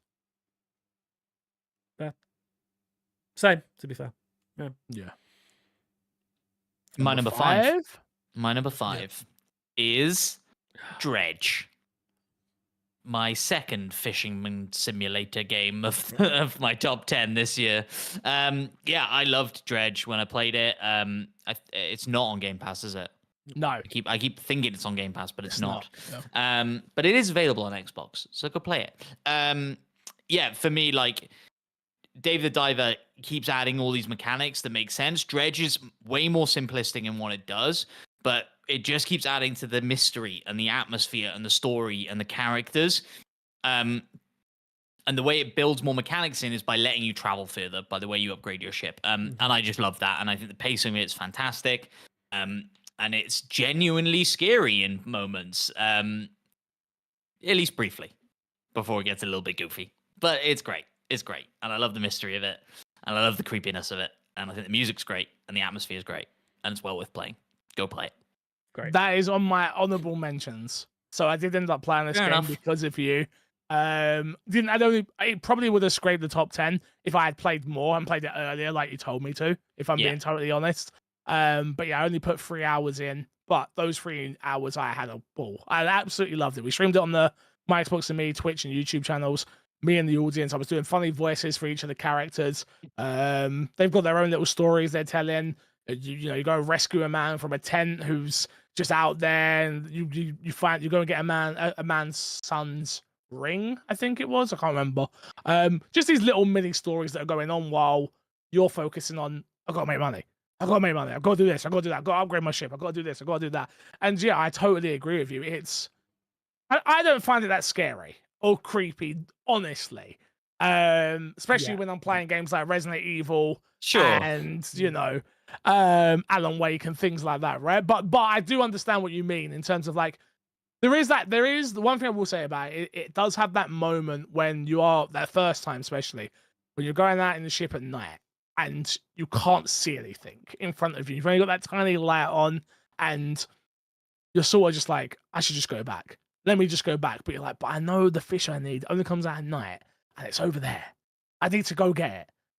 And yeah, the mechanics of the fishing is actually quite fun as well, and the dredging as well, and things like that. It's just it's overall a fun game. How long did it take you to beat roughly? I somewhere on the 10-hour mark, but I think probably less. Yeah, and I think what it does really, really well, like I said, atmosphere and story and stuff, but is like fucking with you as a game. Like, we'll talk about a game a little bit later that I think has some cheap scares in it. Whereas this, I think, really doesn't, right? Like the way that everybody in the thing just tells you, like, oh, you're the only fisherman out there. Like, you're the only guy who's brave enough to get out there. Oh, I know what you're talking about. And then you start seeing other ships out there, and you're like, what's going on? That's terrifying. I don't like it. Yeah, it's just really cool and clever. And yeah, it always makes you want to travel further, even though you know you really shouldn't. Yeah, no, 100% agree. Yeah, not on my list, just because I've not played it yet. But I did pick that up with Dave the Diver, so I got the bundle, so I have them both to play properly. Yeah, and I need to get to that DLC as well when I'm done with Dave the Diver, and I'm super fucking excited about that. And it'll probably push Viewfinder just even more further away. It really shouldn't. It really shouldn't. I know, but it will. My number 5 game, Street Fighter 6. My whole top 5, with the exception of the number 1 spot, was actually very difficult to order. It wasn't super easy. Street Fighter 6, probably. Did I say Street Fighter 5 or did I say number 5? I'm forgetting. You said number 5, Street Fighter 6. Okay. Yeah. I think online wise, the game's fantastic. It runs very smoothly. The netcode's all really good. I think the World Tour mode is fun enough. It is very cheesy and corny. It's not necessarily like the story mode you'd get from Mortal Kombat, but I do think it's still a fun time in that world.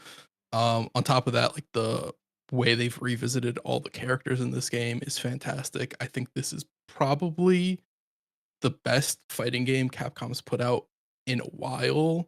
Probably since Street Fighter 4, which they've had quite a few fighting games since then. And it really does sort of etch even further Capcom's sort of return to form in the powerhouse that they once were, which is very, very dope to see.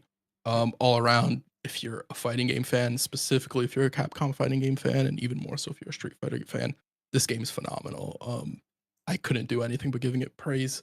I think microtransactions suck, but I think all around in most games this year, anything that's had microtransactions have kind of sucked. Even Fix didn't really mention it, but Mortal Kombat.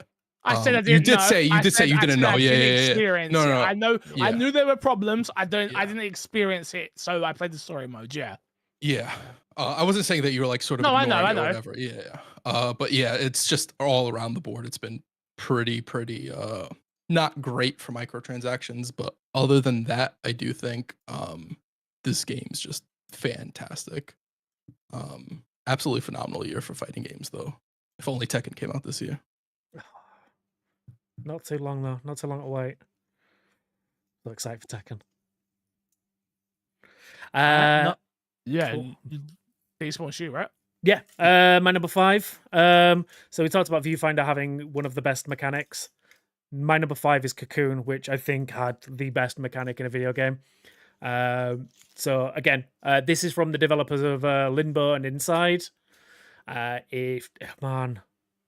I don't want to talk too much about the mechanic itself, but it is very cool how you basically jump like worlds within worlds to solve puzzles, and when you finally get to like the end level of all that, and you're using multiple worlds and multiple puzzles across multiple like different elements, it's just and then graphically it's amazing. It looks beautiful. The way that I don't think this game could have worked as well as it did if it was a last gen game, but the way that jumping between worlds instantaneously is done is fantastic. And yeah, it captures the kind of like the puzzle elements that Limbo and Inside kind of had of being like a 2D like side-scrolling platformer puzzler. This kind of takes into like an isometric 3D one.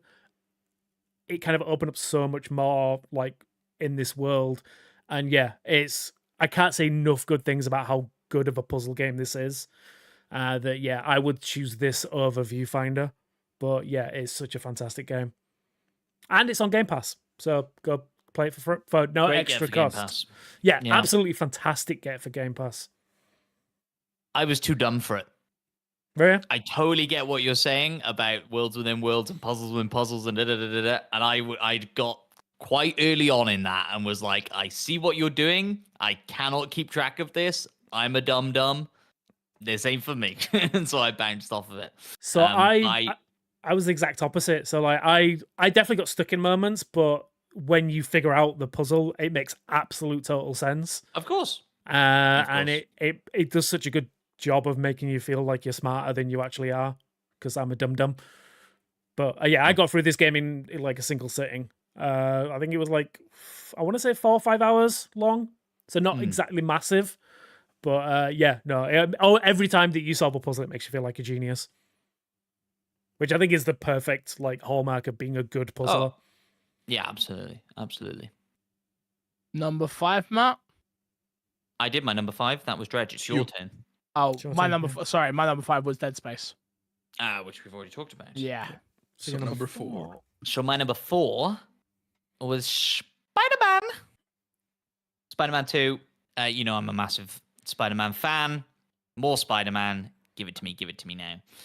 But even to the point where like some of the very early abilities you get in that, which feels so Spider-Man, which is like the thwipping either side of a building and then like pulling yourself and slingshotting yourself. I was like, how was this not in the first game? And it gave me that so early on, and it just made me so happy. And so much of that game just makes me so happy as a massive nerd. And yeah, it's just great. It's just really good, isn't it? It's not perfect, but it's really, really good. Don't know. I got it. I still haven't played it. I'm literally waiting for the house. I'm waiting to move. I'm just gonna play that on the sofa. That's like my set up the PS5 in the living room on my new comfy sofa and just play through that. I'm a huge Spider-Man fan as well. It was just one of those games where I'm like, oh, I'll play it here. Oh wait, no, this came out. Oh, I'll play it here. Oh no, this came out. And I was like, I just couldn't get to it in the timely manner in which I wanted to. So yeah, it's the one old game's old where everyone else will be like, yeah, we know, and I'll be like, oh my god, this game was amazing. And everyone will be like, shut the hell up. I'm going to be 100% there with you, Fix. I've not played it yet either. Mainly just, again, to be fair, I've been really slow when it comes to the Spider-Man games. Like, I don't think I jumped in the original. I only just played Miles Morales like the last half of this year. But yeah, it is definitely one that's on my list. But yes, I'm interested to see how high up it ends up in there. It's like a retrospective game of the year. Yeah. Well, yeah. Even Spider-Man PS4 was one that I kept finding myself going back to, and I can't imagine I'll do that here just because there's just too many games. But But yeah, the sort of original PS4 game I beat several times, 100%, and all difficulties and all those things. And I'd love to be able to do that here, but I just know it's not going to happen. Fair enough. Crash? Yeah, my number 4 was Tears of the Kingdom. So I Okay. already talked about it. Despawn?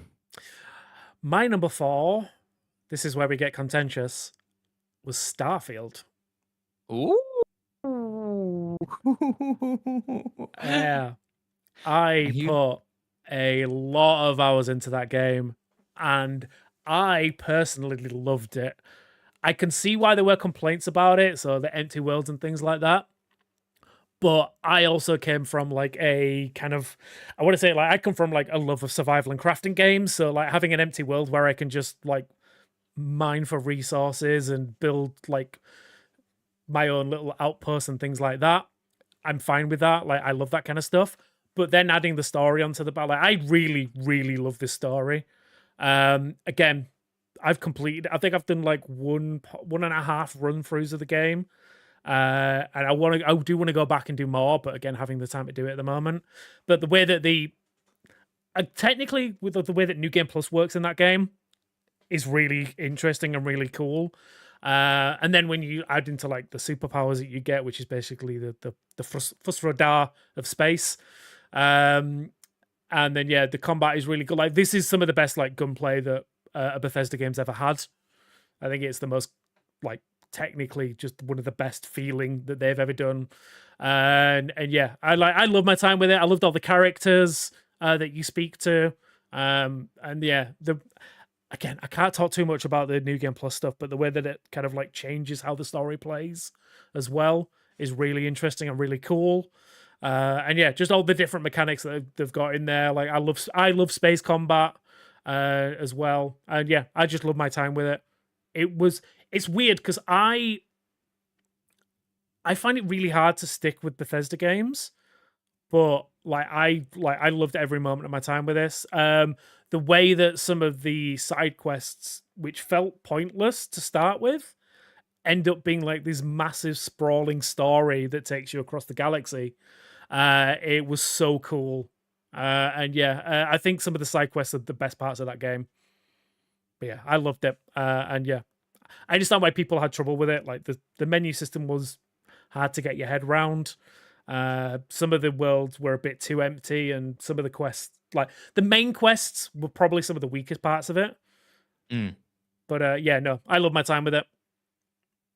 I think that's where I'm at with it. Like for me, I think it's gonna be like Cyberpunk. Like I'm really excited to get back to Cyberpunk when I finally find some time. And then I've seen, Bethesda have come out and said, oh yeah, we're adding city maps and we're adding new ways to traverse the world and stuff like that. And they've been vague about it, but it feels like, yeah, in a year or 18 months, Starfield might be the game that I wanted it to be. Go back in like 3 years. Yeah. I'd I'm also imagine like, it's still getting updates then. play it on PC and mod it, and stuff like that. And I know they're adding more mod support as well for Xbox. Creation is coming. Yeah, exactly. So yeah, I think that's what it could be for me. A but 2025 kind of offline side quest game. Yeah, but it just didn't make it into the top 10 for me. That's fair. Fun fact, Starfield almost made it in the 10 slot. Fair enough. Did you finish it, Crash? No. I put like 20 hours into it. Fair. And like towards the end is when I really started like understanding the flow of that game. Yeah. It's just other stuff was coming out, and then also just dealing with those menus all the time and like leaving planets and stuff. There was just a little bit too much tediousness in the game for me to like really stick with it or even put it in that 10 slot, which is the reason it didn't come down to that 10 slot when it came to it. That's fair. Yeah, I checked my game time before we recorded this because because people being like, oh, you didn't plan off of it or something like that. I put 24 hours into this game. Like that's enough time to know if you like something. Yeah. Yeah, I agree with everything that everyone said. To be honest with you, in 3 years' time, this game will probably be really fun to play, and it will have sorted out some of the problems in which I've had. But by that point, it will be too late for me. I know I think it's Phil Spencer who came out saying like, we want Starfield to be like Skyrim and live on forever and blah, blah, blah. And it's like, good luck with that, buddy. Like, it's, no disrespect, but it's just not. It's not that cultural phenomenon like Skyrim was. Yeah. The one thing I do hope is that Starfield learns from its mistakes, and and it isn't a case of it's a game that's like, because again, there's still obviously, I'm talking about my opinion. There's still a lot of people that go out there like, oh yeah, but this, but that, but this, but that. But like when you've got a whole group of gamers saying, we don't like your menu system, and then you've got a group of modders who are trying to fix that instantly, and they did in a way, but it was still kind of convoluted and still kind of bad if we're honest. Yeah. The framework was still the framework. You can only do so much. It just isn't. It isn't the game I hoped it would be. Like I say, it improved on so many things. The open world is amazing, and some of the storylines there were really fun to do as well. And obviously, the shootings improved. All the things we wanted to improve improved. And then the menu system. I really couldn't get over how bad the menu system was. Really bad. So, yeah, so I didn't make my list, unfortunately. But I'm happy for you. I'm glad you got a game that you enjoyed with a watch that you love. Right there. I see it. Yeah. You forget about the watch. Where's the controller? The controller is there. Oh, there we go. Yeah. Go on then, Fix. What was your number 4? Number 4 was Resident Evil. Okay. Yeah, Resident Evil with DLC. So, Cool. yeah. Number 3, Matt. Background on my number 3, which might sync up with a couple of people, I reckon. It's Alan Wake 2. No? Oh, Not no, syncing not up. syncing up with It's on anybody. my list, but it's not syncing up. No, it's Oh, not syncing up. shit. No. All right. This is where yeah. this is where we start having arguments when I we tell start you what, telling our numbers. It might be, Let's hold on that, because I Okay. feel like there's going to be a bigger conversation around that in probably one more go. So Sure. yeah, Crash number 3. My number 3 was Cyberpunk Phantom Liberty. Boy, oh boy, was that expansion good. You beat As it? far as like, got very close to beating it. I did not beat it. I made the mistake of trying to beat that and Sea of Stars at the same time, and I wound up beating neither of them. That happens. What's it called? The way they do first-person action scenes in that game, specifically if you play through the opening, is all you'd have to play the first, the stuff that unlocks it. But even more so when you keep playing it, it really does feel like a first-person action movie in a way that I don't think many first-person games have done before. The voice acting's phenomenal. The story's phenomenal. It really sort of encompasses everything they wanted Cyberpunk to be, and I'm not talking about the 1.6 update or whatever it is with the new combat and all that stuff. I'm talking about just specifically what's in Phantom Liberty. It's very, very good, and I would say it's probably one of my favorite expansions I've ever played, and just gave me a whole new appreciation for the world of Cyberpunk and what they can do with it in the future. Okay. It was also my number 3. Ah. This is where I was worried it was going to get contentious, because it is technically a DLC, but that thing is like just Phantom Liberty. Your list is your list, mate. Yeah. Do you? I think I did about 16, 17 hours in, so I completed it. I managed to get through the entire thing, and yeah, agree with everything you say. Idris Elba is a fantastic addition. Like, Yep. I was worried like getting Idris Elba in a video game would be like, oh, he's gonna be like phoning it in, but no, like this is probably some of the best acting I've seen in a video game. He is so good in it. I genuinely like, to the point where like the character models and like the way that they look at you and interact, I was trying to second guess who was going to double cross me or in what way. And I was doing that through the entire story. I couldn't see, nothing was signposted. It was so well written. And yeah, the gameplay elements are just like, it's more Cyberpunk, but better.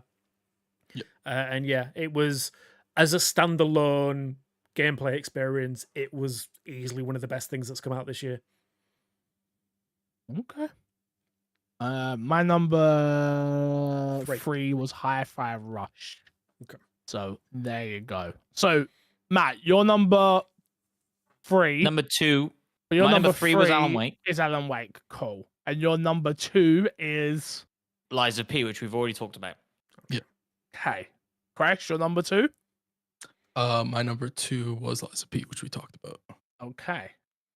So, my number 2 is Alan Wake. My number 2 is Baldur's Gate 3. Wow, wow, wee, wow. Wow. Wow. All right, let's Well, talk Alan Wake. Let's talk Alan Wake. Let's talk Okay. Alan Wake. Yeah. So spoilers. Go on. Alan Wake is my number 1. Yeah. Yeah. Go on, Matt. You kick us off. Yeah, I think this is a triumph in a year. Well, in a good, really, really, really good period, and probably like you could say like a revival for like the survival horror genre, right? Probably starting with Resident Evil 2 remake. I think we've had bangers every year since then. And this year, Alan Wake 2 is fucking phenomenal. And a year where you could have claimed that Resident Evil 4 would be the obvious survival horror game of the year, I think Alan Wake does everything better, unfortunately, than Resident Evil 4. Certainly from a horror perspective, and I get that Resident Evil 4 is much more of an action game. And a remake is the only point I'm going to make. And a remake, sure. Yeah. But I think they did a really, really great way of modernizing that remake, right? And you've got Dead Space, Resident Evil 4, and Alan Wake all in the same year. Like, oh my god, what a between those three, right? Yeah. But for me, like as somebody who falls in love with Remedy more and more and more every single game I play from those guys, like Alan Wake 2 for me is their best game. It is phenomenal, and the way I think it pushes video games forward, in sort of a mixed medium way, is better than any game that's come before it. Atmosphere, I think, is way up there. It's just its uniqueness as well of like, one of the early scenes being set in a, for lack of a better term, haunted theme park that is coffee themed. Like, what a great idea! Like, I know it's so Sam Lake and it's so meta, and the kind of whole game is, sorry. But I loved it. Every new character and mystery and setting and everything. I just ate it all up. And I cannot wait to see what is next for their connected universe that they're building. I'm a little bit scared that they'll blow it and they'll try and do too much, and they'll try and shoehorn control in too much, maybe, or whatever. And they could slip to the other side of it being a bit corny is probably not the right word, because it is a bit corny inherently, but a bit too much. But I'm so excited to see what comes next. Yeah, I mean, Alan Wake is a special game. Like, we can all agree on that, other than Crash, because he never got the passwords from me to play it.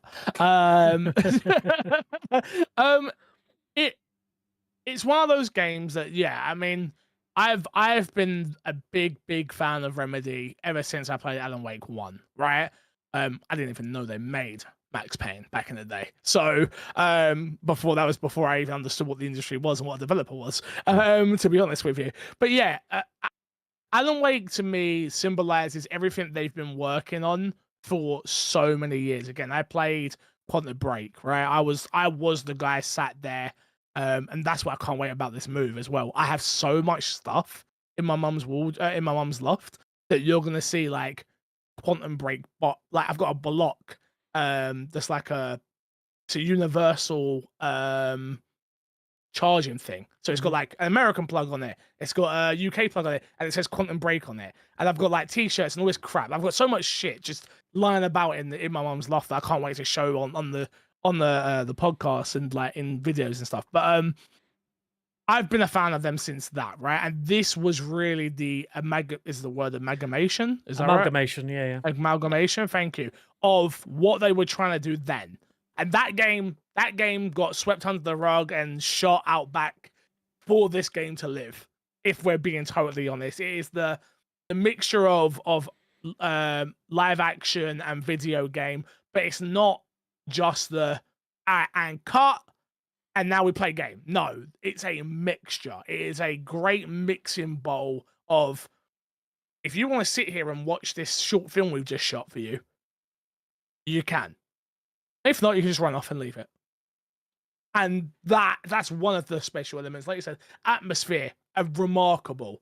But yeah, it's just one of those games that's very, very, very special. Despawn, it's your game of the year. So talk to me. It is 100% my game of the year. It is exactly what you guys have said. It is the basically, it feels like the completion of a journey that Remedy have been on for like a decade or longer. Like we say, we're like 13 years since the last Alan Wake game, and seeing what they've done since then with like the Max Payne series was one, but with Control, and Quantum Break as well, and just. This is like, to me, this is the not just the amalgamation of Remedy's journey, but this feels like the next step in what video games can be. Of like you say, combining live action storytelling with direct controlled gameplay, mixing in these like mixed media elements, and the way that again, no one's talked about it because I don't think anyone else has finished it, but like the deals, like the new game plus element to it is again. The way that it directly feeds into the story and the characters in it and everything, it is, to me, it is quite close to being the perfect video game. In the way that it just melds everything, the gameplay feels so good, the puzzles are perfect, like just everything, like the world design of like the dark place, of like how that world works. It shouldn't do. Like there's an element where you're in a hotel and you basically go through one door, come out the other, and end up on the second floor with no like skips, no like pauses. It's just natural. The way that they've built their world out is phenomenal, and the way that directly leads into like the gameplay and the puzzles is there's nothing quite like it. And being able to like go back and 100% it, and like I am literally one achievement away from 100% in that game. And I cannot wait. I'm at the point where like even though I'm about to 100% it, I might do a third run just to replay that story when I have the free time. It's so good. I saw your tweet. I know you can't 100% it because it's glitched, and you need to do a third run because of that, and it's still made your game of the year list. Yeah, and but that's the thing that'll be patched. Like that will 100% be patched. And I can't wait. And because we're doing live stream, I can see a question in the chat about the game. Have I met the mayor? I have met the mayor.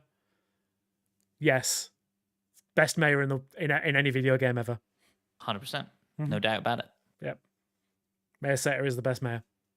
Definitely, for sure. Yeah, Crash knows exactly what we're talking about. Yeah. Completely. And again, I'm not going to talk about that one level because again, I want Crash to play this game and just experience Surely it. You've seen it by now, haven't you? The amount of memes. Wow. Okay. Good. Play the game. You should have seen it. No. Yeah. No. All right. Yeah. No. It's. I've not on YouTube, whatever. I've not gotten a single recommended video for Alan Wake at all. No, nor have I. By the way, I wouldn't have got it. It didn't pop up on my TikTok or anything either. I think that is the biggest struggle probably Remedy find themselves in, is that they are adored by the industry and by influencers and people like us who play games, but like they have not penetrated the mainstream. Like, yeah, and Alan Wake 2 sure as hell weren't going to do that either. No. Bro, this game is so confusing. A sequel to a 13-year-old game that wasn't exclusive. Sure. That had a DLC weird. And the DLC is like super important to this goddamn game. Yeah, and it's just like, and it's like you kind of have to play their previous game as well, and understand the entire world of Remedy, the Remedyverse, as it were. This game is not an easily accessible game in any way, shape, or form.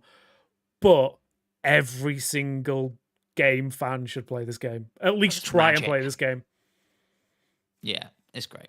Just because, again, not just for the story and like because it's a Remedy game and I love them, but it's like what they have done with video game development and like storytelling.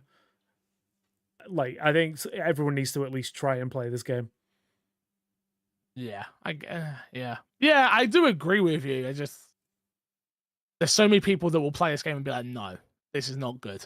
Like in terms of like from a story perspective, because it is just so confusing. Yeah. And to be fair, I felt like that about Control for the first few hours of Control. Yeah. And then it just did one thing and I was like, that's fucking dope. And then I started like looking at it from a different lens and I was like, I'm all in. Like, that's Remedy. That's Remedy, right? Yeah, exactly. To be fair, I think when it clicks with you, yeah. Sorry, go on. Alan Wake does the exact same thing. There is a turning point near the end that like kind of like makes sense to like why they've got these weird two stories going on. Yeah. That just when that clicks, it's like, oh, okay, I get what they're doing and why they're doing it and why they've Sure. decided to do it this way. Yeah, I'll say no more. Just play the game. Just at least finish one run. That's all I'll say. And if you played Alan Wake this year and really enjoyed it, go back and play Control. I've not played Control. Try and go back and play Alan Wake. I say try like it's difficult. It's not if you're an Xbox fan. It's on Game Pass. But like it is difficult from it being dated point of view. At least in gameplay mechanics sense. The stories that Remedy tell are phenomenal. Even Max Payne, right? Like the latest Max Payne game that came out is fucking brilliant too. They don't miss really, but they aren't super accessible games. They're not a pick up and play game. They're not.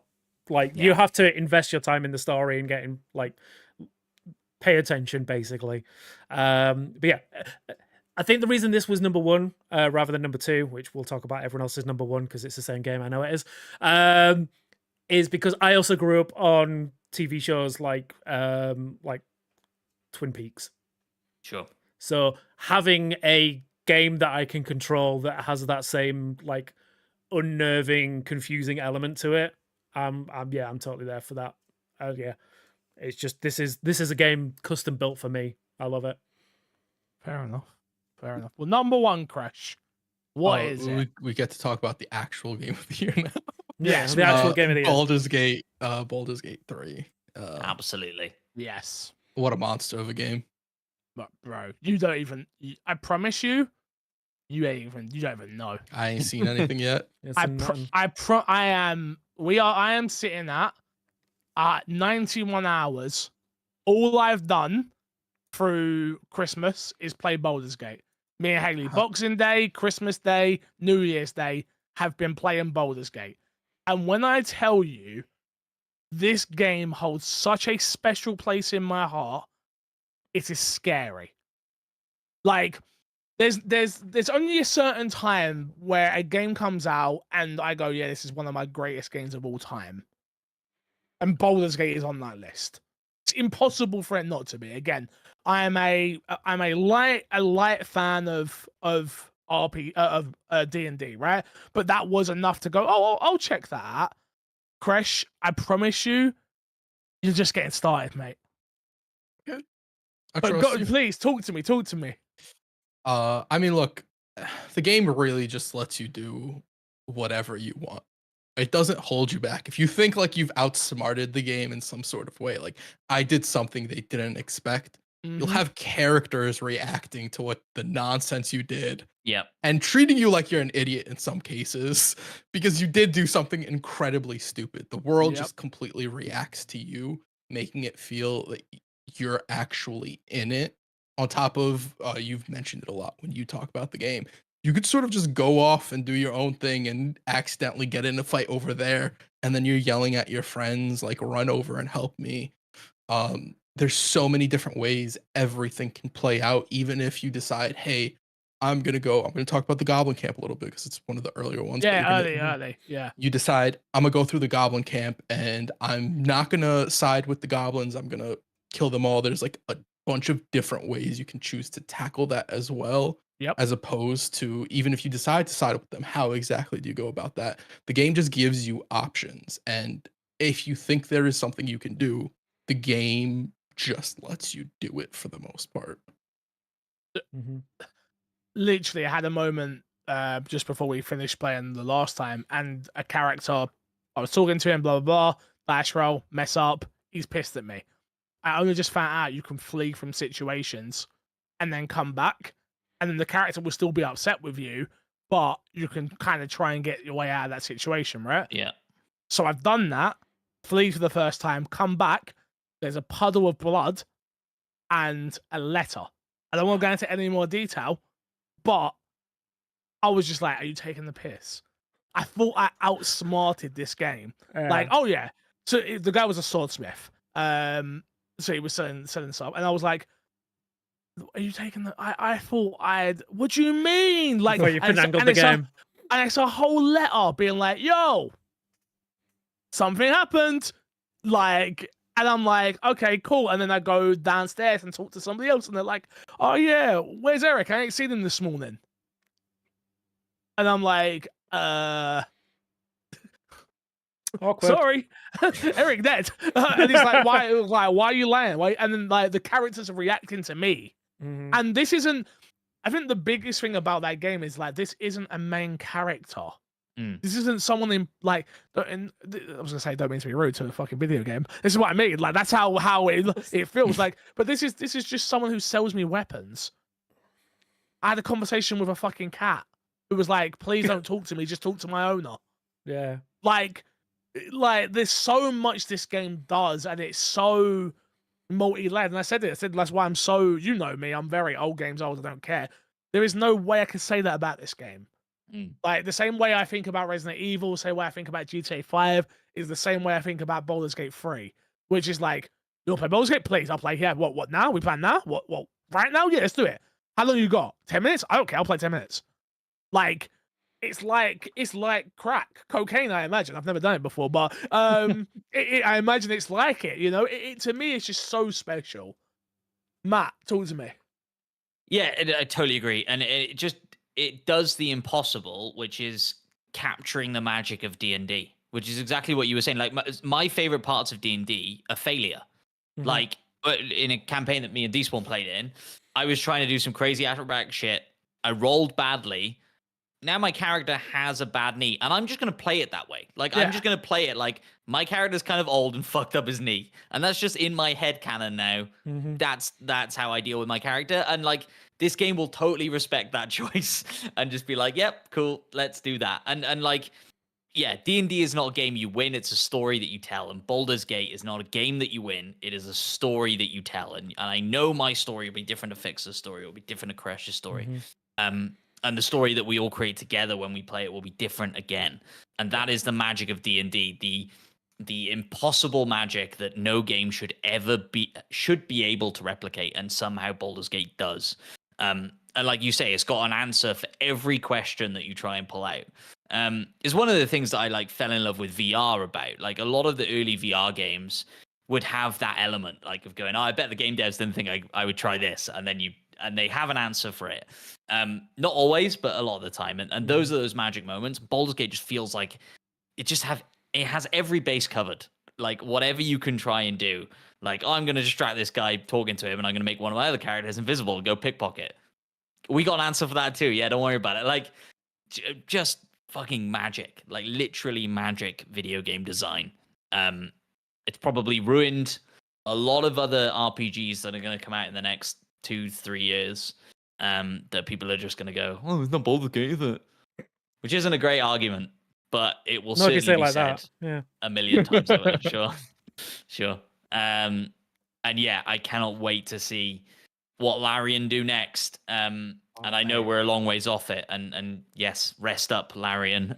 You are well deserved in doing that. But my God, yeah, it's set a bar that I don't think we'll see crossed for a long, long time. But yeah, what a magic game. Yeah, go on, Despawn, please. I mean, I've got nothing to argue about on this one. Like, the only reason I put Alan Wake above this is just because when I get the choice to play one or the other, I go to Alan Wake, but yeah, everything you guys have said is exactly. It is D&D, the video game.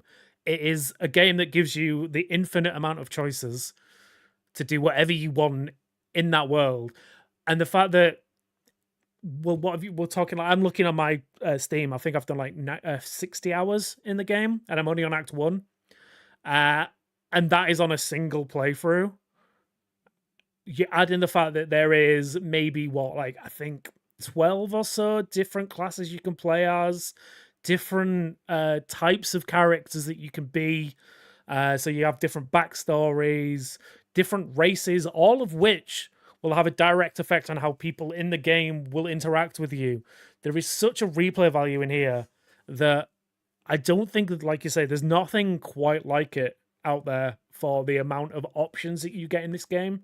to like take on that world in whatever way you see fit. You talked about the Goblin Camp, like one of like my playthrough. I had Speak with Animals. They have trapped 2 spiders.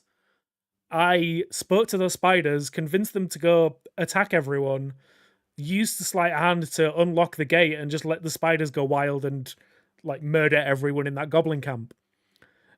And then yeah, it's just the fact that there is so many different. I think there's a way you can basically seduce one of the main characters in that Goblin Camp, and they will just like let you in wherever you want to go and release everyone you want to release.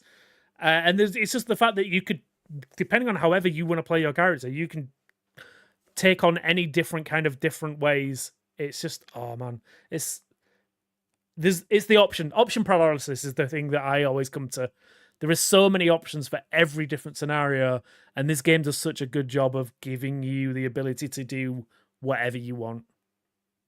And they never feel like a wrong option. No. Like the game never punishes you for really making the choices you make. Yeah. Unless it kills you. But again, it kills you. But that's part of D&D, yeah, right? None of it ever feels bullshit. It always feels like, okay, I understand I why deserve those this. characters are now killing me. I get it. Yeah. I shouldn't have called him an idiot and said he was ugly. You know, I should have been nice. That to was him. on me. That was on me. Yeah. I spoke to a god the wrong way, and then the god punished me. Yeah, no shit, Sherlock. Like, like, yeah. It's such a special game. Like, I don't know how to explain. I'm so happy it comes to Xbox this year. I'm so happy it's out. I'm sure people just play the game. I'm happy it has cross save. I know there's problems with the cross save right now, so be careful if you are using the cross save. Make sure you do your research, because there is a way around it, so you can still do cross save. But yeah, it's the game I think about at every moment of every day. Like, you know, like when Haley was at work, she'd been off obviously over Christmas, but when she was at work, it was like, hey, he's coming home at 5. Do you reckon I can go to play Baldur's Gate? Like, and then it's like, no. And then I'm deeply upset by it. I'm like, it's not like, oh yeah, no problem. I'll just play something else. It's like, but please, I'll do whatever you want. Whatever you want to do. Like we can just play half an hour. Like literally, and that's how I'm talking. And yeah, like they're so like everything we've spoken about, and like you're saying about the Goblin Camp, right? Like my playthrough, like people call me like the Goblin Slayer. Like, yo, did you take out that camp? Yeah, that was me. Yeah.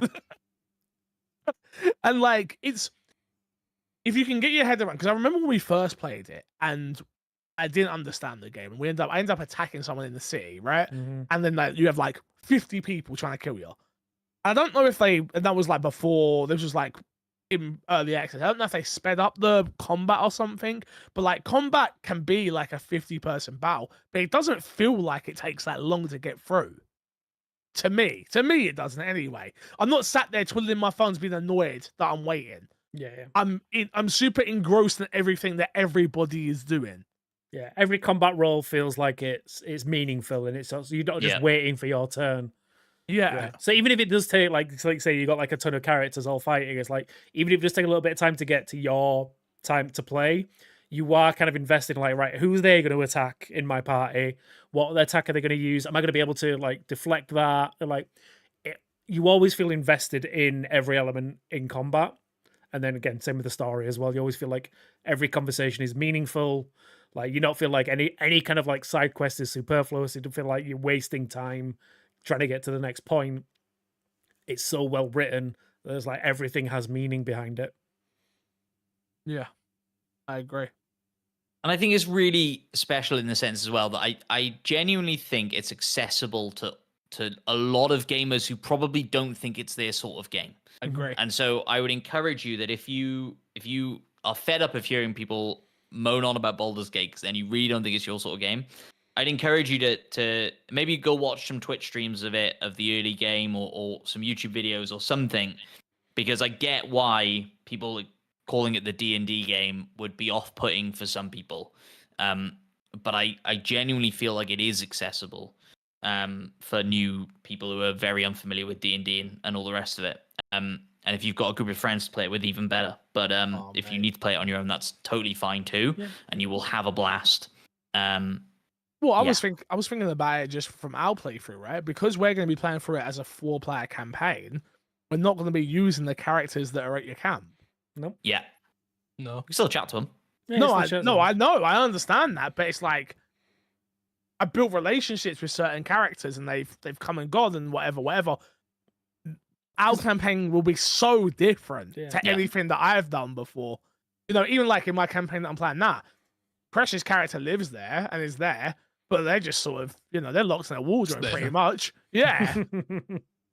Like, and that's crazy, but yeah, Yeah. it's honestly a special game, and definitely my game of the year, 100%. I am Agreed. I am 100% interested to see how that's going to play out, because a lot of the like from what I've seen of streams and stuff, like a lot of the late gameplay stuff is all based around like your relationship with characters. How is that going to play out when you don't have a relationship with characters? I think that's the I knowing think where that's the I'm beauty. at, Yeah, I think that's going to be so fucking funny. yeah. Like walking into certain places Mhm. where the game is very much like, hey, you should probably take this character because Yeah, this yeah. is a race. But us four, whatever characters we're playing, are just gonna bowl through like, hey, What's up, yo, bros? like, what's going on? And Yeah. like I say, especially with the way I want us to play it, like with like one of us taking charge each episode type thing, I think it will just make for some really fun and then annoying to other characters' perspectives, you know? Mhm. So yeah, I'm really, really excited to start it on Monday. I really am. Yeah. But all right. Game of the year for each of us. Baldur's Gate 3. Yeah. Despawn, Alan Wake 2. Congratulations. My Xbox and me's top 10. We can go through this as quickly as we want, or whatever we want to do. Nah. How do you want to do this? Because I feel like there's some games that are we doing this of Xbox is top 10 or our opinion of Xbox is top 10? Do you know what I mean by that? Yeah, because the easy sort of conversation, and I get that we don't want to jump in at number one, right? But it's like, is Baldur's Gate number one? Well, Yes. the argument would be that Baldur's Gate had a hard time getting to Xbox. It's not feature complete on S, correct? It's not feature complete, period, I don't think. It's not feature complete. Is it? Well, it hasn't got split screen on X. I thought that was the whole point. I thought they launched it. I thought No, they I think launched it they on launched X, it without but parody. S, yeah. I thought they launched it parody with S, but it didn't have split screen on X. I thought. I could be wrong. No, I thought they broke the parity rule for Oh, this, because okay, we did gotcha. talk about it and So yeah, it how they works should on probably X, do it but not on for S. other games. Yeah. Okay. I think you have an argument to be made if you go for that. I would say that even without the split screen, that game still probably holds that number one spot for me. 100%. I 100% agree with you. Yeah, we got fact check. Full Metal says Re- no split screen on S. Perfect. I think realistically, me- what competes with it? Alan Wake 2. Yeah. For me, Hi-Fi Rush. Like, and again, I know you guys don't agree clearly, but like, yeah, I do there's think a it's a different world. discussion. Sorry, go. Mm. I was gonna say I do think there's a world you could make an argument for Starfield as well. In that At number conversation, one. too.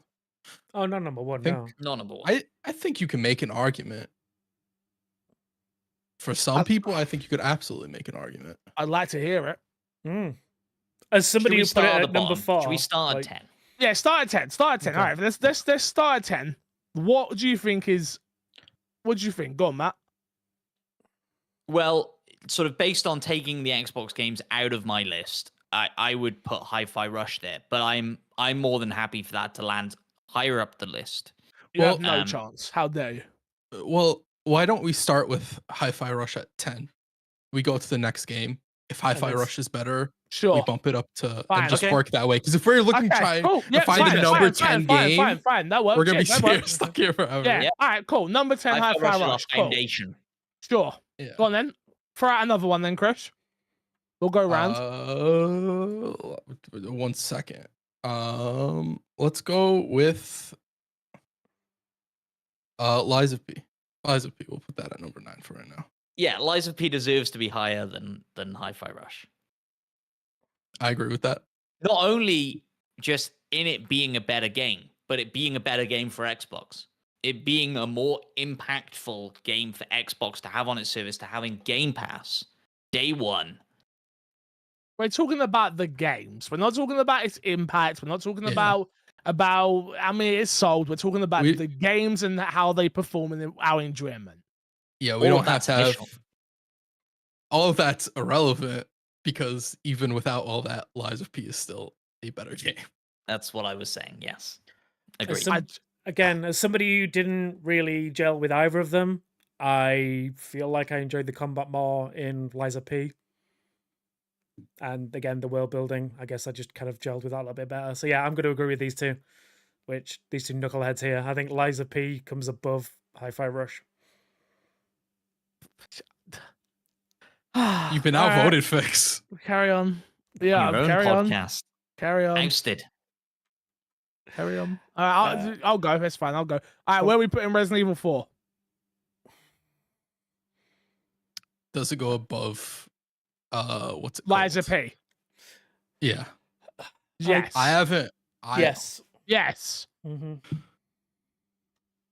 Yes, it does. It can't. It can. As a 100% remake? can. Yes. It's got to me, it's got a better Not- story. not It's- including DLC. DLC also came out this year.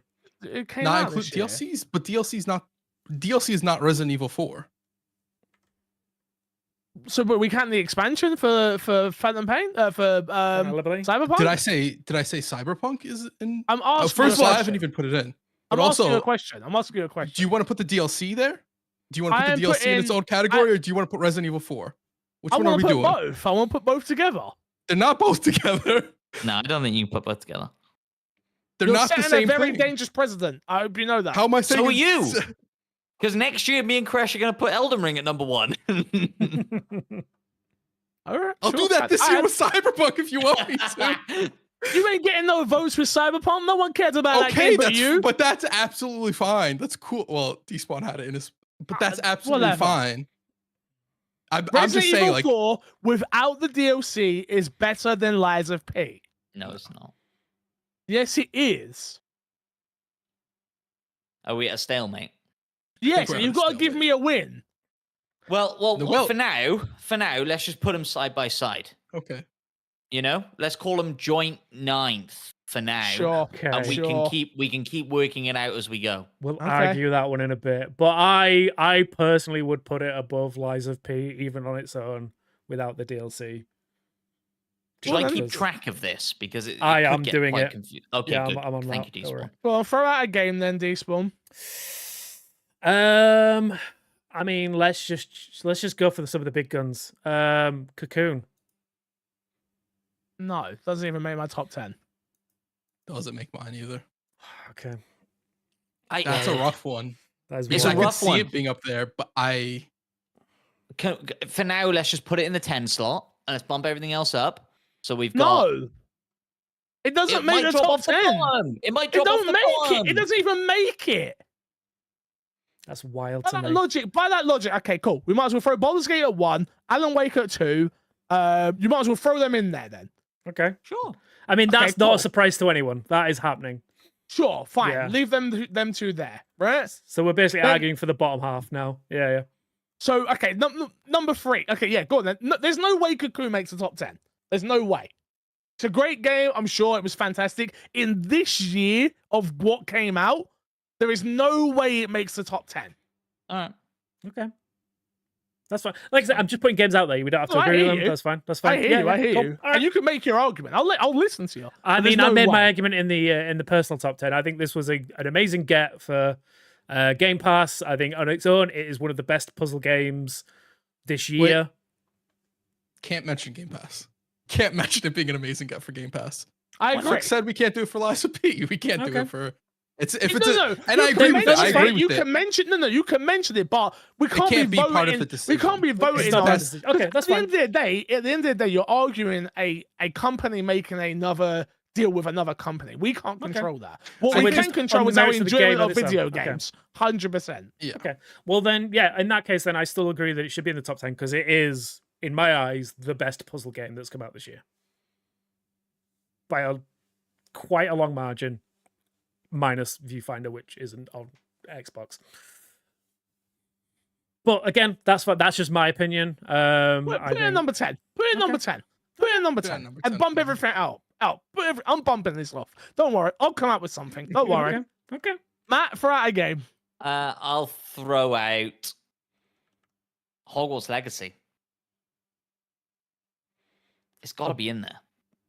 Does it?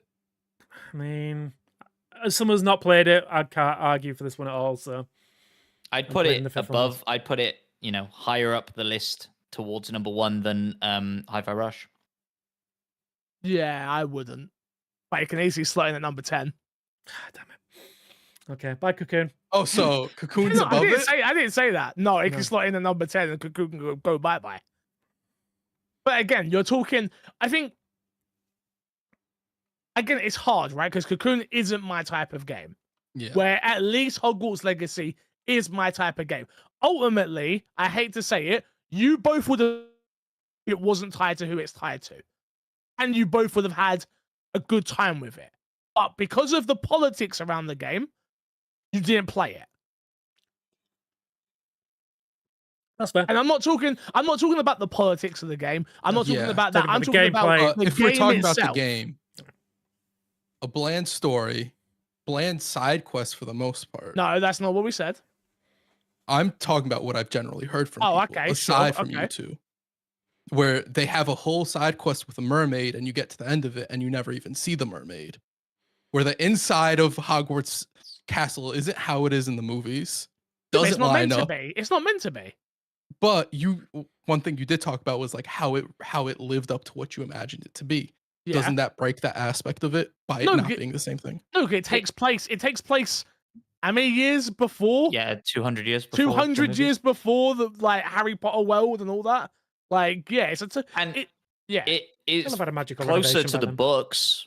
Like, Emma's sister is not a gamer. She's a huge Harry Potter fan. Okay. She could walk me around that school, like having never played that game. Like literally, like, oh, if you go down that hallway, I bet you there's a painting that will lead into the kitchens. Fucking hell, she's right.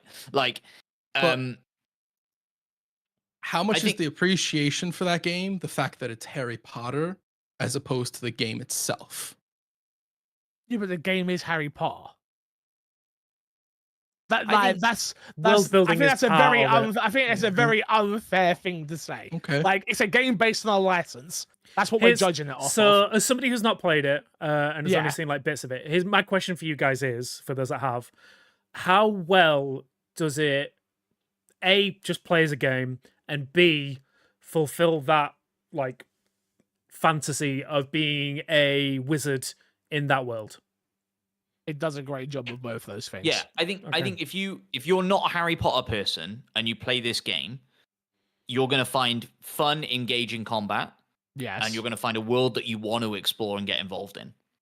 I was the biggest hater of the combat by looking at it, and I Yeah. came away from the preview, and I came back on this podcast and went, "Hey, felt J.K. Rowling, but god damn, they actually made that combat fun. It doesn't look fun. Mhm. Watching it, I don't think it looks fun at all. I think it looked bland. I just didn't think it was gonna work. Playing it is a lot of fun, a lot of fun. I think it has to take away the politics of it all. I Yeah, think it fair, has yeah. to be on the top 10 list. Tell you what, put it above Cocoon, but bump everything else up for now. Okay. Cocoon, I'm So coming it's for in you. at number 9 currently. So currently number 9. I'm fine with that. I'm fine with that. So currently, just to let you know where we're at, just to give you like, I feel like we're at a semi halfway point. We are currently at number 10 is Cocoon, number 9 Hogwarts Legacy, tied at number 8 is Hi-Fi Rush and Lies of P. We need to decide where we're going there. Then number 7 is Resident Evil, a couple of spaces in the middle. Number 2 Alan Wake, number 1 Baldur's Gate. Okay. So number 6. So I think at this point we should take Resident Evil, Lies of P, and Hi-Fi Rush and bump them all up. Okay. As I zoom in my camera. That was very good. That was on point. That was great. I didn't even know I That could do damn that. camera. How did I do that? No. No. Okay. Try closing your fingers. Just for simplicity's sake, we can argue the actual final order. So the top 5 is currently Baldur's Gate, Alan Wake, Resident Evil, Liza P, Hi-Fi Rush. Yeah. And then I down the love bottom, that In that order. I love that. Resident Evil was above Liza P. Yeah. yeah. For me, it's Oh, anyway. wait, no. Yeah, I love that order. I love that order. No, Let's carry no, on. no, Let's no. carry on. Let's carry We'll on. argue No, that we at the had- end. Let's We'll, carry on. we'll get our Carry 10 on. games and then argue the Carry final on. order at the end. Exactly. Okay. All right, Exactly. So between Hogwarts Legacy and Hi-Fi Rush are the current conversations. Dead Space Yeah. has to be on there. It has to be in the.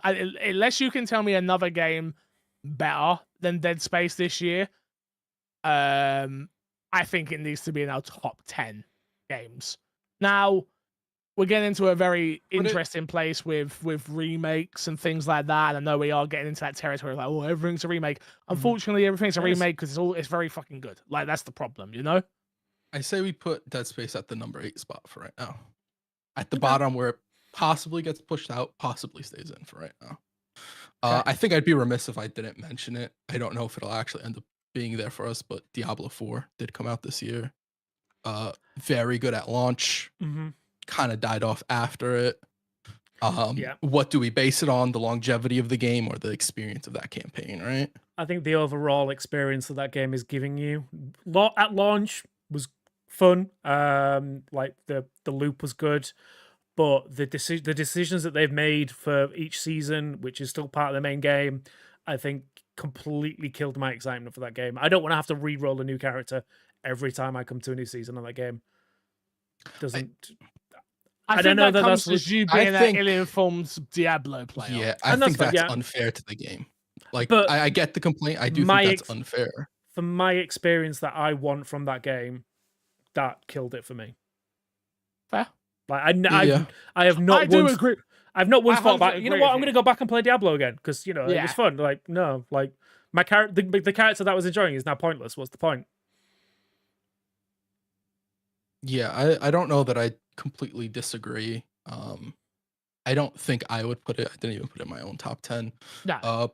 Because really how the game was after launch. I thought it launched fine. I thought there was some issues with the grinding and stuff like that, but they didn't really address those issues in any relevant ways. And unfortunate to the game, I think it is a live service game, and I do think those games tend to and deserve to be judged differently because the goal of the game is longevity as opposed to the initial experience. I totally agree. It's the goal of the game. Is the game setting out what it wanted? Is the game achieving what it set out to do? Sorry. Yeah. And if it's a live service game that doesn't have much of a player base beyond launch, then it's not achieved what it wanted to do. Yeah. And again, I know I go back and it's like I say, I'm probably not the target audience for what they're trying to do, but like every other live service game has your character that you build up and they get stronger and stronger between seasons. And the fact that they're actively not doing that makes like it pointless as a live service game for me. My fantasy is having a character that just keeps getting stronger and stronger. Yeah, there is other things about that game, right? It's a loot. It's the whole point of it is loot, right? Yeah. So you can still keep your loot and then attach that to new characters, if I'm not mistaken, right? Yeah, Like, once the season ends, the way it it's doesn't working really in the matter, past, but yeah, go on. yeah, the character gets rolled over into like the main game. On top of that, they add new sorts of build paths for characters. You can even reroll a character. And there is a sense of growth over the seasons. It just isn't the way you would experience a typical MMO, which the game isn't an MMO, right? It isn't one ever growing character. It is a Diablo experience. Yeah, it's a live service dungeon crawler, and I get that, but yeah. It's the live service elements that I just don't think they did well for me. That's fair. Let me throw out a game for everyone. Go on. And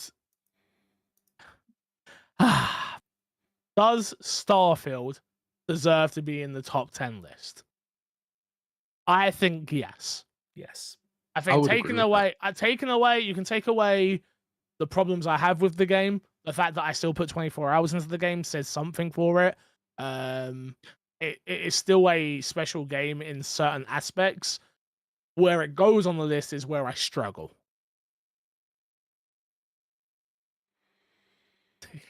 Oh, Yeah, that's actually a so- tough one. Yeah, so I would. So this is where we're going to get into an argument. I can tell. I would put this above Dead Space. No shot. Not even close. No, No. there's not over my living body.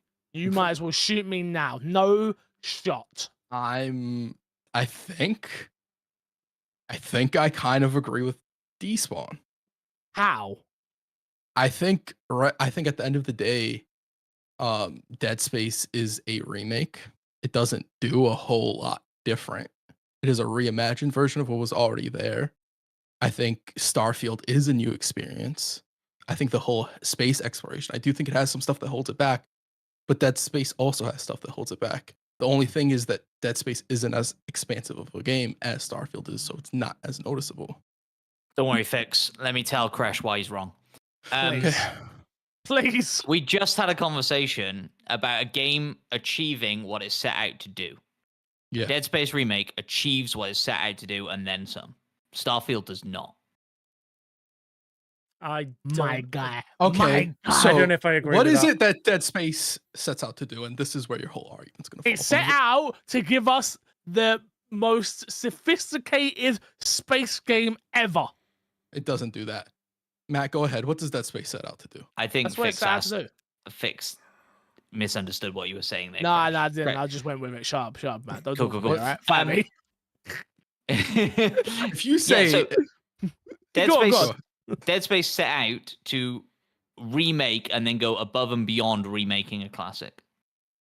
Oh, Dead went Space. I thought you above said. Yeah, exactly. Starfield. That's what I thought. Oh, I yeah, meant that's what- Starfield. Yeah, it there we went go. above That's and where you're wrong. beyond. It went above and beyond in fixing the story. No, No, I mean, but it it's went obvious- above and beyond in making the game, I think, scarier than the original. Like by Great. building atmosphere and building even new, like sort of not necessarily new segments, but treating segments of the game in a different way. Like the lighting thing is what I'm talking about, right? Like I the, know. like, Yeah. yeah, and kind of exceeding expectations on going in a similar way that Resident Evil 4 did, I think, of sort of going, you think you know this game, here's a scary element you didn't think was coming or whatever, like I think like I think it did what it set out to do and some. Starfield did not. Did Starfield did it? I disagree. No, What did Starfield set out to I do? 100% disagree with you. Starfield set that- out. Sorry, go on. I guess, Peaceful. yeah, I agree that Dead Space 100% did exactly what you just said. It went it took a old horror game and made it a suspenseful, beautiful looking experience that not doesn't retell but kind of repackages a story in a really good way. However, Starfield does tell so many different stories in such a fantastic way. Despawn. Let me stop you right there. Go right ahead. Matt, what is the goal of Starfield? Because I don't think Matt's. What is the goal of Starfield? Why don't you tell us, Crash? Why don't you tell us what the goal is? The goal of You seem to Starfield think you is know, so space tell us. exploration. That is all it is. It is a So- much more realistic view of space exploration. So the emptiness, as much as it's dumb that Bethesda said this and responded to reviews with it, Mhm. is by design. It's supposed to be like Sure. that. It's a Sure.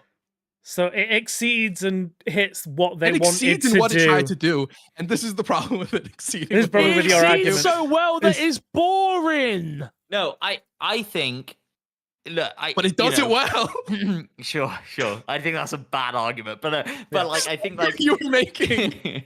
no, because I think what Starfield set out to do was to make a RPG with the impact of Skyrim, Agreed. and they have not done that. Agreed. 100%. What makes you think they tried to do? They tried to set out with an Because- RPG with because Phil they're a Spencer's game direct company. quote. Phil Spencer didn't make the game. Phil Spencer trying to sell you the game. I'm Phil joking, Spencer I'm tried joking, selling I'm joking. you Redfall. Well, you, I get it, I get it, I get it, I You get it. believe his words Yeah, on we that? Yeah, but then we Phil can't Spencer forget did for also that. go like, "Oh, Redfall." I mean, Yeah. just my final argument on this, because I feel like we're going around in circles, is I still think, because I watched your entire playthrough of Dead Space, so I've seen the entire story. I played the original. Who, me? Yeah.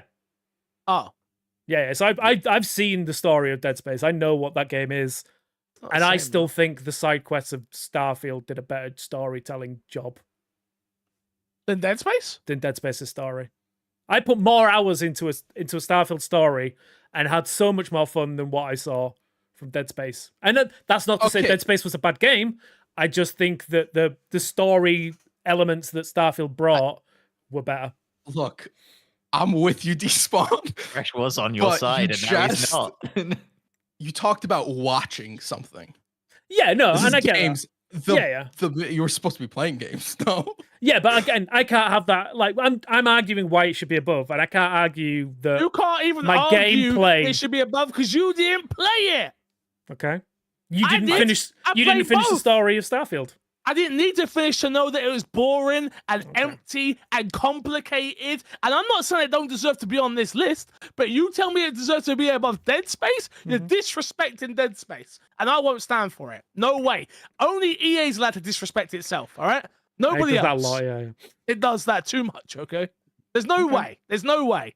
Okay. There's no way, Crash. There's no way. I'll disagree with the final answer, but I'm assuming it's going to go below Dead Space then. Give me I that. tried my give me best that. at arguing it. I tried my best. Yeah. Give I me mean, the 10-8-9. Give me the 10-9-8. so rundown right now. Cocoon, Hogwarts, then Dead Space. 10-9-8. So bump I mean, Dead Space up to 7, and then Starfield 8 right now. I can't, in good conscience, put it above Hogwarts, but There's no way. You're talking like I'm not sat here. Are you crazy, people? There's no way. Matthew, let me talk to Yeah. you. Come here. Wait, Come wait, here, wait, wait. Matthew, come here. Choose. Come here. Wait, I want you to No, choose come one. here. Dead No, come Space here, or Matthew. Hogwarts? Dead Space or Hogwarts? There's no way Me? we're not You're letting. not getting everything you want. We're not letting these two go, Matthew. All right. I want you to Starfield goes know. I above. want you to know. Starfield goes we're above not- Dead Space. F Cocoon that. is on this list. I don't give a crap what happens. We're not letting You know this what? go. We'll bump out Cocoon. You bump out Hogwarts. How about that? No. Okay then. We'll bump out Cocoon. We're Starfield not can bumping see. out Cocoon. I don't even care for Cocoon. We're not bumping it out no more. We're playing politics now. Have fun. It makes no sense. I mean, Read me the list. Read me the list. Read me the list. so number 10, Cocoon. No, Number yeah, 9, from number one. From number Number one, one. please, Dan. Please, All please, right. please. me. Baldur's Gate is number 1. Alan Uh-huh. Wake is number 2. Okay. Resident Evil 4 is number 3. Lies of P Okay. is number 4. Hi-Fi Okay. Rush is currently number 5.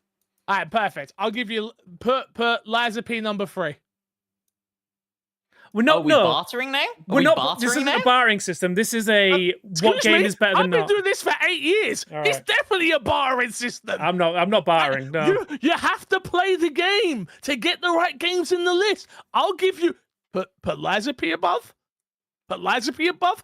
I refuse. Bump out Cocoon. Put Starfield number 10. I'm no way am I putting Starfield in number 10. Okay. You don't think it's number 10 on this list? I think it's better than Hogwarts. You I agree with that. do you know what the problem is? Okay, see for this year, Yeah. play everything.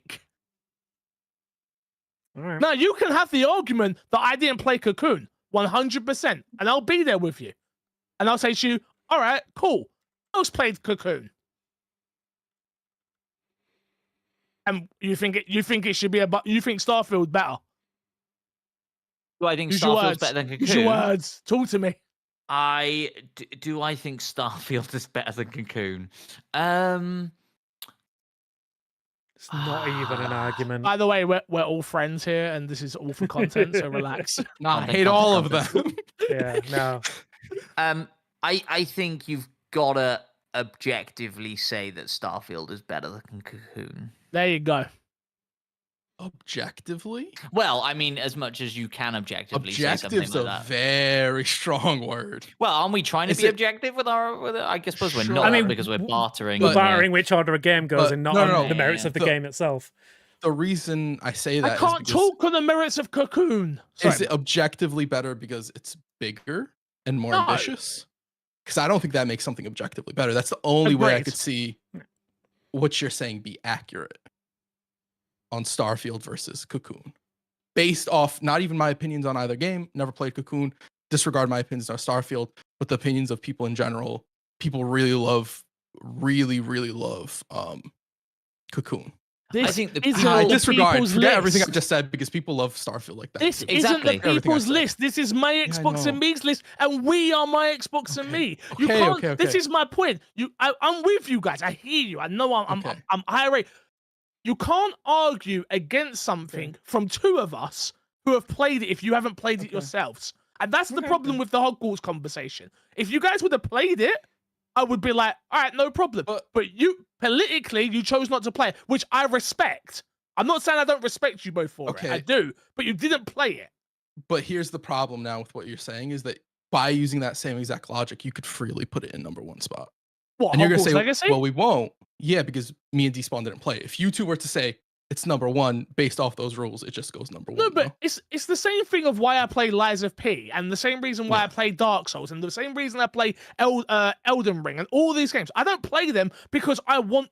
Don't get me wrong. I play them because I want to, but I play them so I can objectively have a conversation there Okay. and say, okay, I have played this. Whether you've played an hour, whether you've played 10 minutes, it doesn't matter. The pure fact is, I played the game. I felt the game. I know how the game feels.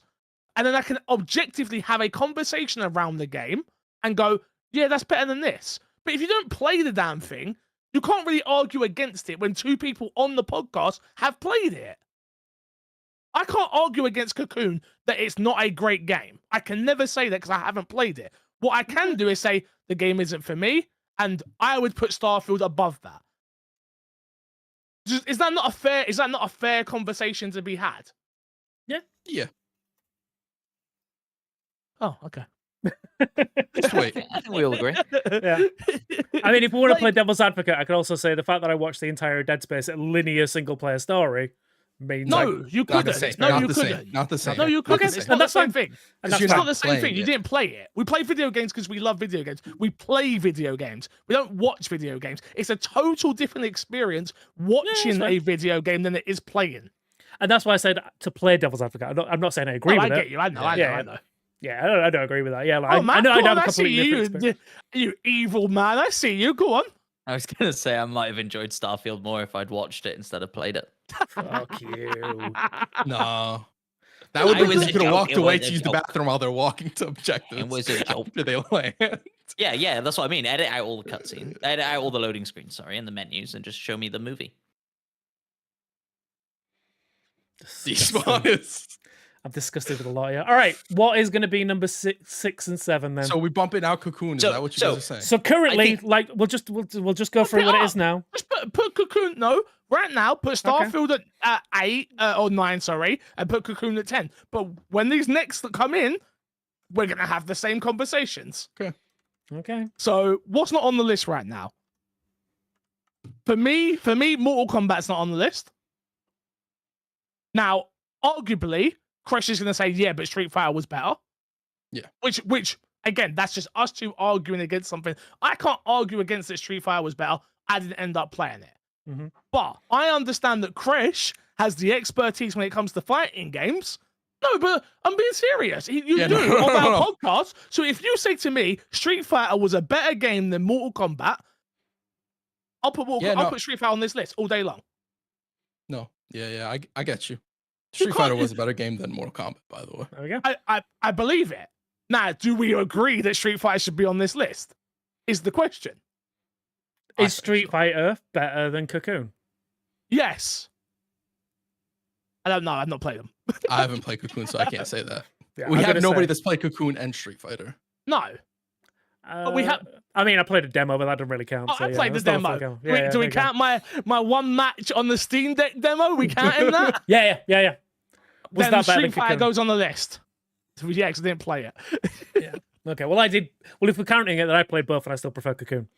Yeah, well, I did, so we're getting the win here. Throw Street Fighter on the list at what, 7? Yeah, we're gonna need to do a big reordering. I think we just need to I get agree. 10 games I on agree. the I list. agree. I Okay. agree. All I right. agree. So number 7 currently is Street Fighter 6. So we're just missing one slot, right? Mm-hmm. Which is 8. It's 6 or 8. Yeah. Like I say, I don't really think it Whatever. matters. Let's get our 10 on the list, and then we'll reorder. So what are we missing? Well, we're 7 You up putting could, you could. Okay, Let me just quickly, really yeah, quickly. go on. You could argue Forza should be on this list. None of Yeah. us played it. You could argue that Age did, of but- Empires are Yeah. not enough to have a Age Could of you- I Empires did- should I- be on this list. Okay, Tuna. But yeah, Go go on. on. Age of Empires, was that just released? I guess we would count it because it just released on Xbox. just this year, came to but I think Xbox it was this on year, PC. yeah. Yeah, yeah. Okay, no. PC Yeah, previously, you're yeah. right. You're right. You're right. Age of Empires should be on this list. Again, we didn't play it. Like, From the stuff that I've played and I have on my list, the two that stand out, Phantom Liberty yep. and Sea of Stars. Mhm. Both, I think, fair places to be on the list.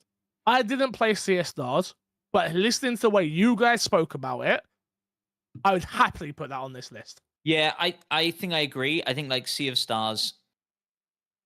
I don't know how I feel about putting Phantom Liberty on the list. As a I don't standalone I experience. I don't feel good about it. Okay. That's how I feel about it. Why? I'm not disagreeing. I just want to Yeah. understand why. Because it's not a game release, right? It's an expansion. We've included expansions before. Have we? we? have What have we included included Destiny as an expansion before? expansions. I've Before included your Destiny time. expansions. Before your Yeah. time, my friend. Okay. And then And also yeah. Well, if I'd been there then, I would have said I didn't like it. Yeah, that's fine. I would also argue It's that fair. as a standalone experience, not including any of the base game or whatever, just the fact that it sits on top of it, Phantom Liberty on its own is a fantastic game. I would say it's worth getting the whole game just to play Phantom Liberty, even Yeah. if you don't touch the main game. Yeah, like I didn't like in my recent playthrough where I was trying to get through Phantom Liberty, I didn't touch a single element of the base game apart from when the DLC made me go into that area, Okay. and that is it. Like there You is can't though, right? You do you mean? can't buy no, Phantom you can't. Liberty and just you- play no, Phantom No, Liberty. but that's No, yeah, Yeah, you that's, can. but You have to, you can get Cyberpunk and you have to get the base game. yeah, But if you Yeah. have Phantom Liberty, that's you what can he was skip. asking, though. No, You he can was start asking- just from Phantom Liberty. yeah. No, So okay, you, then you don't have to play any. You don't have to play a Yeah. single mission that is in the base game to do the entirety of Phantom Liberty. The Yeah. only thing that is part of the base game that Phantom Liberty uses is like small map areas. Like so the way that it works is Phantom Liberty introduces Dogtown. Mm-hmm. 99% of that experience is within Dogtown, except for a couple of missions where like side quest stuff makes you go into the main area and then come back, and that's it. Yeah. I am more than happy to allow Cyberpunk's DLC because I think as we are growing as an industry, games are growing. Like if somebody would have come here with the argument that Fortnite, Lego should have been on this list, what would we have said then? That's technically an expansion of Fortnite. I would have said, yeah, also because we included Warzone 1 year That's as what I'm its own entry as 100%, 100%. So I'm more than happy to allow, as long as you say it is as an expansion, that is no problem. Mhm. For me, that's no problem. In that Right. case, I would 100% argue that Phantom Liberty needs to be on this list. And I agree. It Okay. should be above Cocoon. So then Yeah, we should. and that's fine. We should I add, would 100% say that Phantom Liberty is above Cocoon. Okay. So then we should add Sea of Stars and Phantom Liberty, Mhm. and I agree. unfortunately, Cocoon gets bumped off the bottom, And I'm totally fine with that. Like, Cool. and Yeah. and that's our 10. Yes. And now we need to figure out the order. well, actually, Before we're that- still on 11, but okay. Wait, what's Okay. the Oh, 11th then? Wait, so in fact, actually, no, I think we are on 10. Sorry, I noticed I'd already added CSR. So we got current list right now: Baldur's Gate, Yeah. Alan Wake, Resident Evil 4, Lies of P, Hi-Fi Rush, Sea of Stars, Street Fighter 6, Dead Space, Hogwarts Legacy, Starfield, and Phantom Liberty. And so- Crash is about to add something else. No. I was gonna ask, are there any like last minute games you guys feel might need to be on the list to make like so. this last argument before we start like readjusting orders? No, I think the ones that we've got in here are like all like everything else that was on my list is non-Xbox. So yeah, no, I'm comfortable Okay. with what's here. Okay, cool. I'm fine with that as well. Honestly, if I I just played pers- more Dredge, probably Dredge would be on this list, but Yeah. I didn't play Is- enough. I would Is say the Dredge on same Xbox? for Dave the Diver. Yeah. Yeah, they're both on there. Okay. Dave the Diver is not. Dave the Diver is Switch Oh, is it and not? PC exclusive. Oh, So okay then. that's the Fuck reason it I then. didn't bring it up. It's But dead to me. but also, yeah, I've got Dredge there. What's in at 10 spot currently? Phantom Liberty currently, but I'm going to argue that should be higher. I Cool. can't argue to put Dredge in at the All bottom. right, of the 10 versus 9. So Phantom Liberty versus Starfield. I I think Yeah. Phantom Liberties. think Phantom Better. Liberty is a better experience. No problem. Move it up. Okay, let me Okay. start moving. Let me just 1 second. I'm gonna make this a little bit easy for myself. Boopity-boop, We're going boop. to carry on talking. So Starfield versus what's the Number 9. game above that? Hogwarts Legacy. So Phantom Liberty versus Hogwarts Yeah. Legacy. Like Yeah. All right, sorry. Yeah. So Starfield's currently number 10. Yeah, that's fine. I can't in good faith say it's better because I haven't played it. If you can give me a great argument, I will listen to it. I'm not saying I'm going to agree, but I will listen to it. Do you think an expansion of a game should go above a full game? Yes, Yes, because because you agree with Starfield. Yeah. Cool.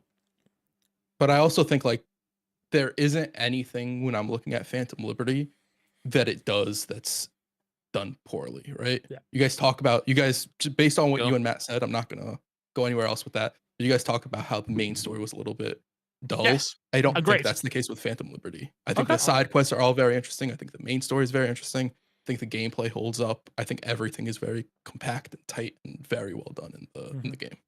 The expansion. everything is additive. Nothing feels like it's used to pad out time. Everything feels like it leads into building the world. We've talked about how like Idris Elba alone as a character is amazing. Every single character that is added as part of Phantom Liberty is so well written, so well acted. It's very much in the same ballpark of Baldur's Gate, minus the choices of where every character Yeah. you'll generally interact with all have interesting stories to tell, and all are performed very well by the voice actors. I'm good with it. I'm happy for it to go above Hogwarts. Yeah. Yeah. Cool. All right. Okay. So then the argument is it better than Dead Space? Phantom Liberty. I love Dead Space. I think the only reason why Dead Space is not higher on my personal list, which it ended up being a 5, is because it's a remake, number one, and then the other games above it are just better. I don't think it can go any further, if I'm honest. For me. Okay. I would say that it's better than Dead Space. I think overall, as an experience, as a complete experience, I would rate Cyberpunk higher than I did Dead Space in my time with the game. And a lot of that goes, again, to the story factor of it, where I was more invested in the actual story of Phantom Liberty as opposed to with Dead Space. It was just the atmosphere that kept me going forward. The problem we have here is, Matt, what do you think? I really don't have an opinion. Needs an opinion. This is a podcast. Well, I was kind of gonna because I think we'd end up in a stalemate, right? No, because Despawn didn't play Dead Space, so Chris voted. Yeah. So if you pick Dead Space, it's Dead Space. I just need a good reason from you to pick Dead Space. which I don't think I have. Like for me, Dead Space was great. I'm sure I would find Phantom Liberty great. You didn't play it. No, I didn't. Because you But didn't does that mean the care. Dead Space should be above? Yeah, because you didn't. This is our list. You didn't play it because you didn't care about it. Despawn didn't play. Despawn didn't play Dead Space because he watched me play it instead. Despawn's avoided watching me play 100 games. He chose not to avoid watching me play this because he didn't care. And because I'd already experienced that story in the original. Yeah, Obviously, sure, I didn't sure. care. Yeah. It's Like like us, it's not You lack of didn't have caring. time. You didn't care in what I mean. Enough. Is like yeah. I made you time didn't for care Phantom enough Liberty. to I make didn't make time time for Dead out of your Space. day to go. I need to play this experience. yeah. That's the conversation here. But then I think the argument then would be that that a lot of the reason that I didn't play Phantom Liberty is the daunting nature of it being an expansion to a game that I started 3 years ago that I didn't like when it launched, or whenever it was 3 years ago. Yes, whatever. you're holding the game responsible for its poor launch. Just the same reason why I didn't play it. I haven't played any Cyberpunk. I didn't play the expansion because the game launched in such a poor state that I don't think it's worth my time yet. But we're not ranking Cyberpunk. No, We're ranking Phantom Liberty. agreed. But you have to own it to play it. So you have to bring it in some aspect. It has to be brought in some aspect. You literally can't experience it without Cyberpunk. It can't be ignored. I totally get it. We're in grey, murky water, and I could go either way. Is what I'm saying. Me personally, I think this is the end of the road for the expansion. And Dead Space. I have a question for you. Okay. Have you played the expansion? No, I have not. Okay, so the expansion moves on, correct? No, that's not how that works. But I'm the one who's played both. No. Yeah, but 2 of us have played Dead Space and love it. 2 of us have played Phantom Liberty and love it. No, but you haven't played Dead Space. But You've played both, right? So Yeah. But why does okay? You two have played only one of them? I've played Yes. both. Despawn's played one. Me and Despawn both agree Cyberpunk is better than Dead Despawn's opinion Space. right now doesn't matter. But neither No, do but either you- of yours in that argument. I think Fresh is right, Fix, because Because the only the reason you'd argument. say, So you're only- telling you generally think, this is so annoying because These are the you rules you didn't set even. up. No, I understand. I'm Yeah. totally about to lose this argument, but I'm still Yeah. going to make the argument. The only You person that didn't has even- the only person that you can didn't make even- the decision is the person that's played both. That's the and that's I'm the not, rule I'm you not set putting it there to forward. be petty. No, I agree. I genuinely agree. I think agree. the expansion is a better experience than Dead Space. Then it's in. The expansion Now, moves on. Dead Space moves down. Literally, the only person that can argue for the next one is Crash. Which is might be the way Phantom- all Yeah. the way now, Pretty much. because he's Is- the only one who's played Phantom Liberty. So the and I person that think we this say is the never problem plays Crash any was game highlighting. is the person And that's played Street most of this Fighter? game. Yeah. So yeah, Street Fighter or Phantom Liberty. I hate to be put in this position. I'm gonna be honest. But again, I think Phantom Liberty is a better game than Street Fighter. But hold on, Okay. I think Street Fighter should be moving further down. No, We can get there. We can- Like, we let's can- focus Phantom Liberty first. Put it Yeah, where Yeah, it let's get goes. Phantom Yeah, Liberty we're number not, one as quick we're as not possible. keeping it where it is right now. Don't worry about it. Don't worry. we'll start moving stuff around. But yeah, so I think there Phantom are flaws Liberty. in our system. Yeah, I mean this is the system we chose. Phantom Liberty or Sea of Stars. Despawn, you played both as well, correct? Mm, I gave up too much. I gave up too much. you Yeah. fucked Did. it. You I fucked gave up it. too made much. sure you understood what you agreed to, yes? But it's so I made fucking sure. stupid. Don't make rules you don't like. It's so fucking stupid. Don't make it's rules so you annoying. don't like. It's I so mean, fucking annoying. Don't make rules you expect me not to use your Yeah. rules, Fix. No, because I weren't petty. And like, I We're gave not- you we're not six being stars. petty. You're Nah, saying I'm being fuck petty. you. You're saying I I'm being think- petty. I think the pure fact is So you Cyberpunk- think I legitimately think Dead Space is a better game than Phantom Liberty, but I'm not going to switch it up because you decided to keep Hogwarts Legacy. That's your argument. I think you didn't even play the second best game that released this year. That's irrelevant right now. Is that No, relevant? No, it You haven't clearly, even heard what I'm gonna say you're about 100% Alan Wake. right. You're 100% right, but it hurts. Oh, It Here's- hurts. let me spoiler. It hurts. I'm 100% fine with Alan Wake being the number 2 spot. mhm. I have no arguments against it. I have no qualms. But just know he has Spoiler the alert. power to make Phantom Liberty number 2 if he wants. Yeah. Well, because of the well- system that well, he we doesn't, set 'cause I'm forward. also here to argue Save it as you. well. Despawn would have to agree. Despawn wouldn't agree with it. It would be hysterical though. Would I do I just that? want you to know that. So, Sea of Stars or Phantom Liberty, as somebody who's played them both, I again That's a tough agree one. that Phantom Liberty is a better But yeah. experience. I think so. I Like- agree. We're Well- not doing expansions next year. That's fine, but all jokes aside, Phantom Liberty is one of the This best year. games. This year. Yeah. This year. Now, Hi-Fi Rush or Phantom Liberty? Hi-Fi Rush or Phantom Liberty. Fix, have you played Phantom? We worked so hard to get Starfield in at number 10, and now it's biting us in the arse, Fix.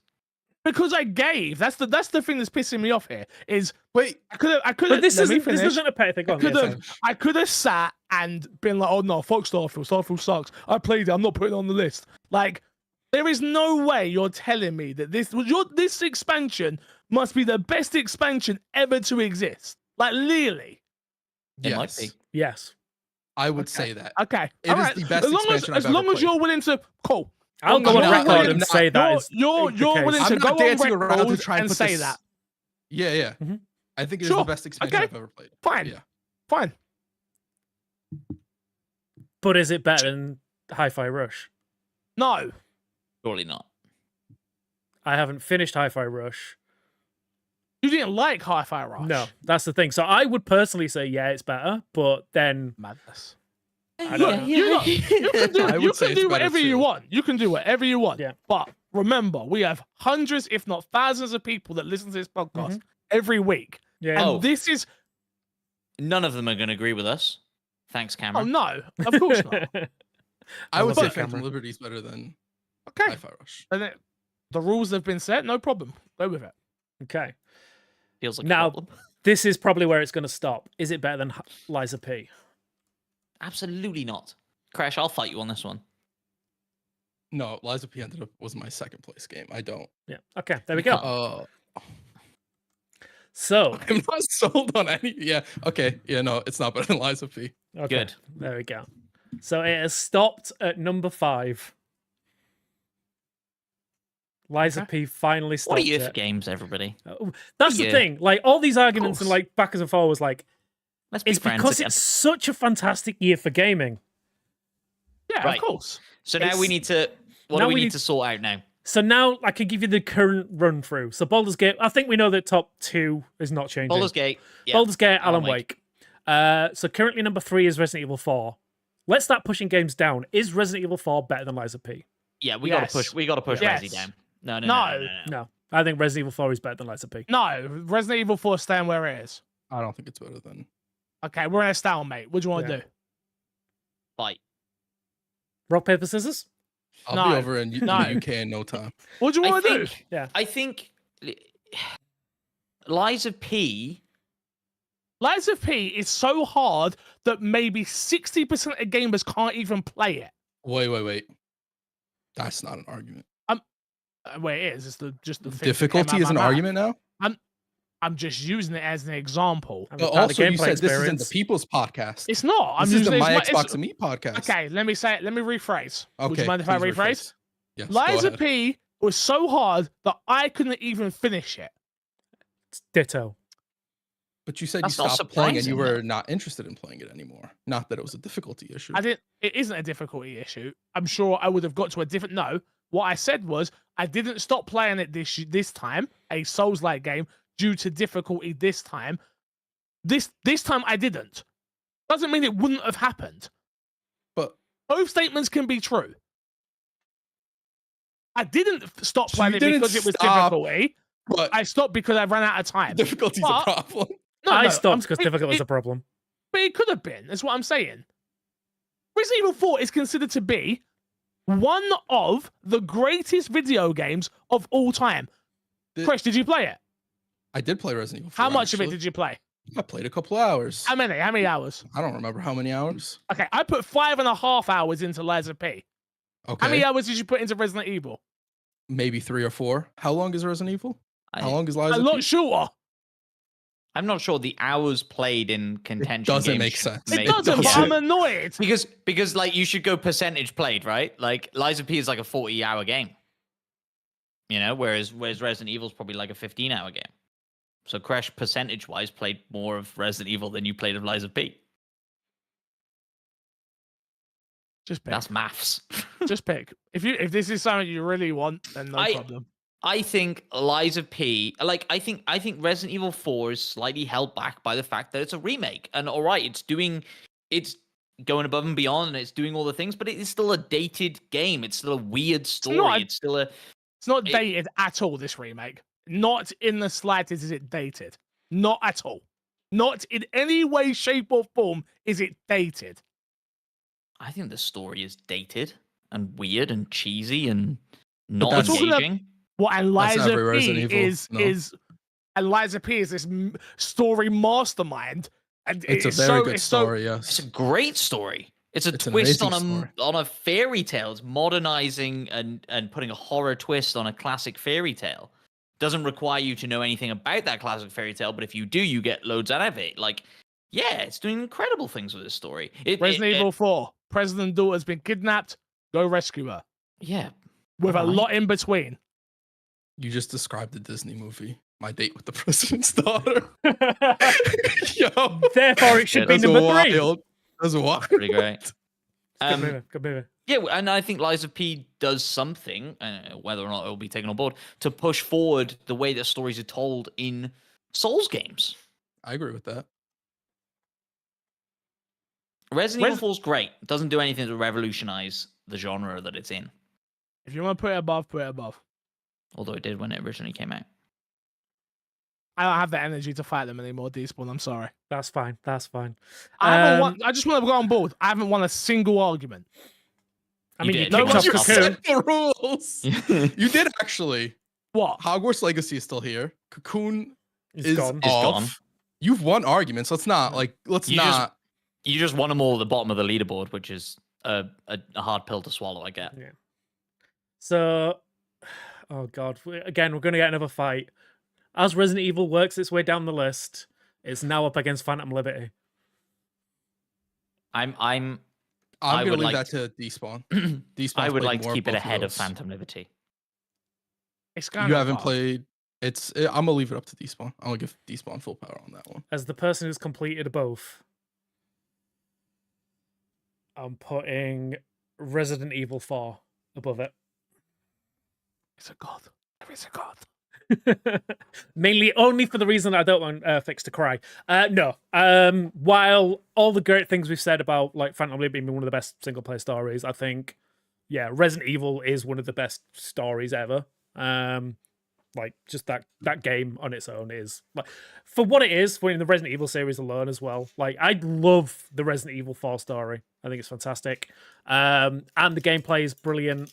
Yeah, I think it does a really good job of bringing that game into the modern world while still capturing all of the elements. Like Crash is losing his mind. I love I'm it. gonna give it to you. I'm not gonna argue because I gave you the power. Yeah, you gave me that power, and I'm Then sticking I shut with the it. never hell up. Then expected- shut the hell up. Just shut I the hell never up. expected someone to I say love- the best thing about it was the story. Like, I love the Resident Resident Evil Evil story is story. amazing. It's a great story.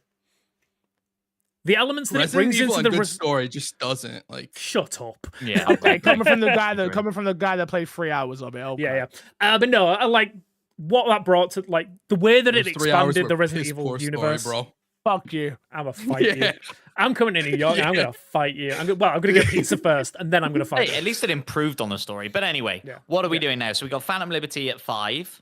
Yep, Hi-Fi Rush below that, which we Okay. agreed. So I guess the next question is we start moving Hi-Fi Rush up or down. Well, down.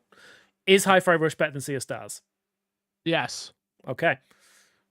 For me, yes. I don't know about everybody else. I've played enough of both. I'm fine with it. Yeah, I think like Hi-Fi Rush brought so many cool things to like a new genre. Well, okay, music-based genre. I think it was a really good game. Yeah, I'd agree. I'm fine with it. Fresh is not fine with Speak. it. No, I'm not disagreeing with it. I just need a second to think on that. Okay. I think I'll agree with it, only because I think while Sea of Stars is an amazing game, Sea of Stars uses a lot of past RPG things, Yeah, yeah. mechanics, and does it very well. Whereas Hi-Fi Rush does a lot of original stuff with the way the combos work and stuff like that. I'll give it to Hi-Fi Rush. Cool. So the question is Sea of Stars, which is below Hi-Fi Rush now, better than Street You're an Fighter idiot. 6? Is So the Hi-Fi first Rush question better again? than Street Fighter no. 6? Sea no. of Stars. Is Sea of Sea of Stars? versus Oh, Sea of Stars Street Mhm. Fighter better than 6. Street Fighter 6.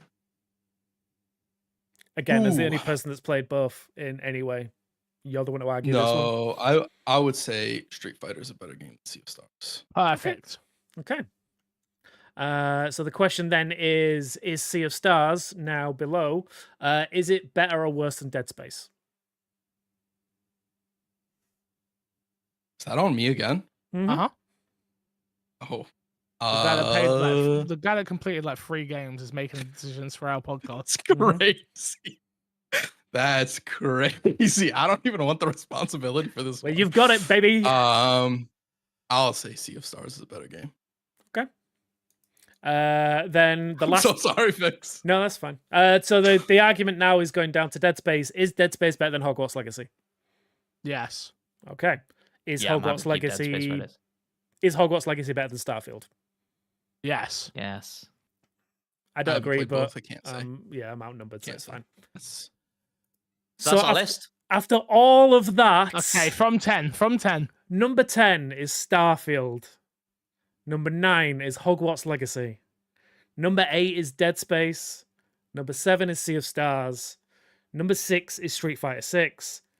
Number 5 is Hi-Fi Rush. Number 4 is Phantom Liberty. Number 3, Resident Evil. Oh, wait, no. I've got 11 on here.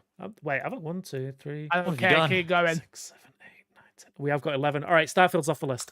Hogwarts Legacy, Dead Space, Sea of Stars, Street Fighter 6, Hi-Fi Rush, Phantom Liberty, Resident Evil 4, Lies of P, Alan Wake, and number 1 is Baldur's Gate 3.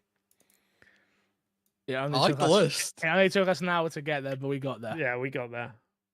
Everybody's going to be So- so mad. So the biggest IP from Bethesda didn't make the list. Well, Redfall was never going to make the list, Despawn. Shut up. Shut up. Yeah, Redfall didn't make the list. To be fair, yeah, Redfall was one of the biggest launches for Xbox. It obviously landed terribly. Starfield didn't make the list. To be Forza fair, didn't for make the Starfield, list. Starfield got very close to being on the list in a highly competitive year. Oh no, this is an Starf- incredibly Star- competitively. Yeah. Starfield almost got on the list against 3 people who didn't like the game. Yeah. Like, so you can say what you want about our opinions on things, and you may disagree with us, and that's kind of the fun of this, right? And have Yeah. your discussions below in the comments below. Let us know your top 10 list. But number 1 is it almost made the top 10 of a list of 3 people who didn't like it. Now you go to another podcast and they actually enjoyed it. It's on the list, guaranteed. Mhm. Yeah. But this is our top 10 list, and Yeah. we hope you enjoyed it. I bet you didn't. Nonetheless. Before we plug and get ourselves out of here, let's hear from our audience and hear their game of the year. And then we're back. What you got to plug this week, D-Spawn? Twitch.tv/my Xbox and me. We will be live and on YouTube as well. Let's plug both at the same time. I will be live on Thursday, where I will be playing Dave the Diver. And Okay. Crash will be live on Saturday, where he'll be playing something else. Playing something else. You know where it would be a great place to find out what I play? Go The on. Discord. The Discord. Yeah. So go join the Discord. You can leave questions for the podcast. Always dope conversations going on in there. Great little community. Needs a little bit of cleaning up every once in a while, but for the most part, they're well behaved. I promise. Come on, yeah. Not this week. My We've God. had a lot of new people join as of lately as well. Since I Yeah. did the Patreon thing, there's a few people. Sure. If you are subscribed on Patreon, you will get access to a Patreon-only section in the Discord. So if there is some conversations going on that you don't like, just go bitch about them in that part. Matt, what you got to plug this week? Yeah, look, just like, first of all, thank you to everybody who's listened all year long. Thank you if you sent in a message. Like, we obviously didn't listen to those live. I cannot wait to listen back to this episode and hear all those messages because, yeah, I think it'd be great. And so thank you for doing that, and thank you for interacting, and thank you for being good to each other for the vast majority. Please be good to each other this week. It's all fun and games. Fixer isn't Absolutely. really upset No, and mad I'm at us. not. Yeah. He loves us, I promise you, and he'll only beat us slightly tonight. He's gonna Um, send his mom to beat us up. Yeah, We're gonna that's get a true. random visit. That's Not true. even That's expected. His Let's get nan's my going to hair come plane ticket back to New up the York. stairs. She Have to- doesn't like flights, but she'll come to beat you up. There Yeah. you go. So yeah, just to put a final pin in this. Remember, this isn't a list of what is the best game. This is the games we enjoyed this year. Like, Absolutely. yeah. So it's like this isn't like I know people. I can see some of the comments in in the chats saying that we got our list wrong. It's like, this is our personal preference, not what is our review. Yeah, Did the people's opinion thing for a second, and then we realized it didn't work, and we moved away from the people's opinion part of Yeah, this. because we realized Yeah, the and we people moved to suck. Crash's opinion, apparently. Yeah, and therefore, Phantom Liberty made it halfway up the list. It was great. yeah. Look, before we started the podcast, we very specifically said how many arguments we're going to have. The whole point of this conversation every year, the second half of it anyway, is to get annoyed at each other, get frustrated at each other, and Have some Fix dumb make and some rules dumb he regrets. and some dumb shit happen. And that's literally what happened this year, like it happened last year, like it happened the year before that. So yeah, just enjoy the content. Know that it's all for fun and games and stuff. Go on, Matt. Yeah, and just how lucky are we that we get to have these sort of like passionate discussions in good fun, but like we are educated, certainly more so than your average punter who doesn't listen to podcasts like we do in our community do, right? Yeah. Like you don't get to have these conversations with other people in your life, right, who don't give a shit about video games. And so it's great to come here and be able to have them and be able to have those arguments and sometimes lose those arguments. And Look, I'll I'll end on this, right? I don't feel bad about Starfield. Hi-Fi Rush should have been higher. Until next time, we'll love you, leave you, and see you later.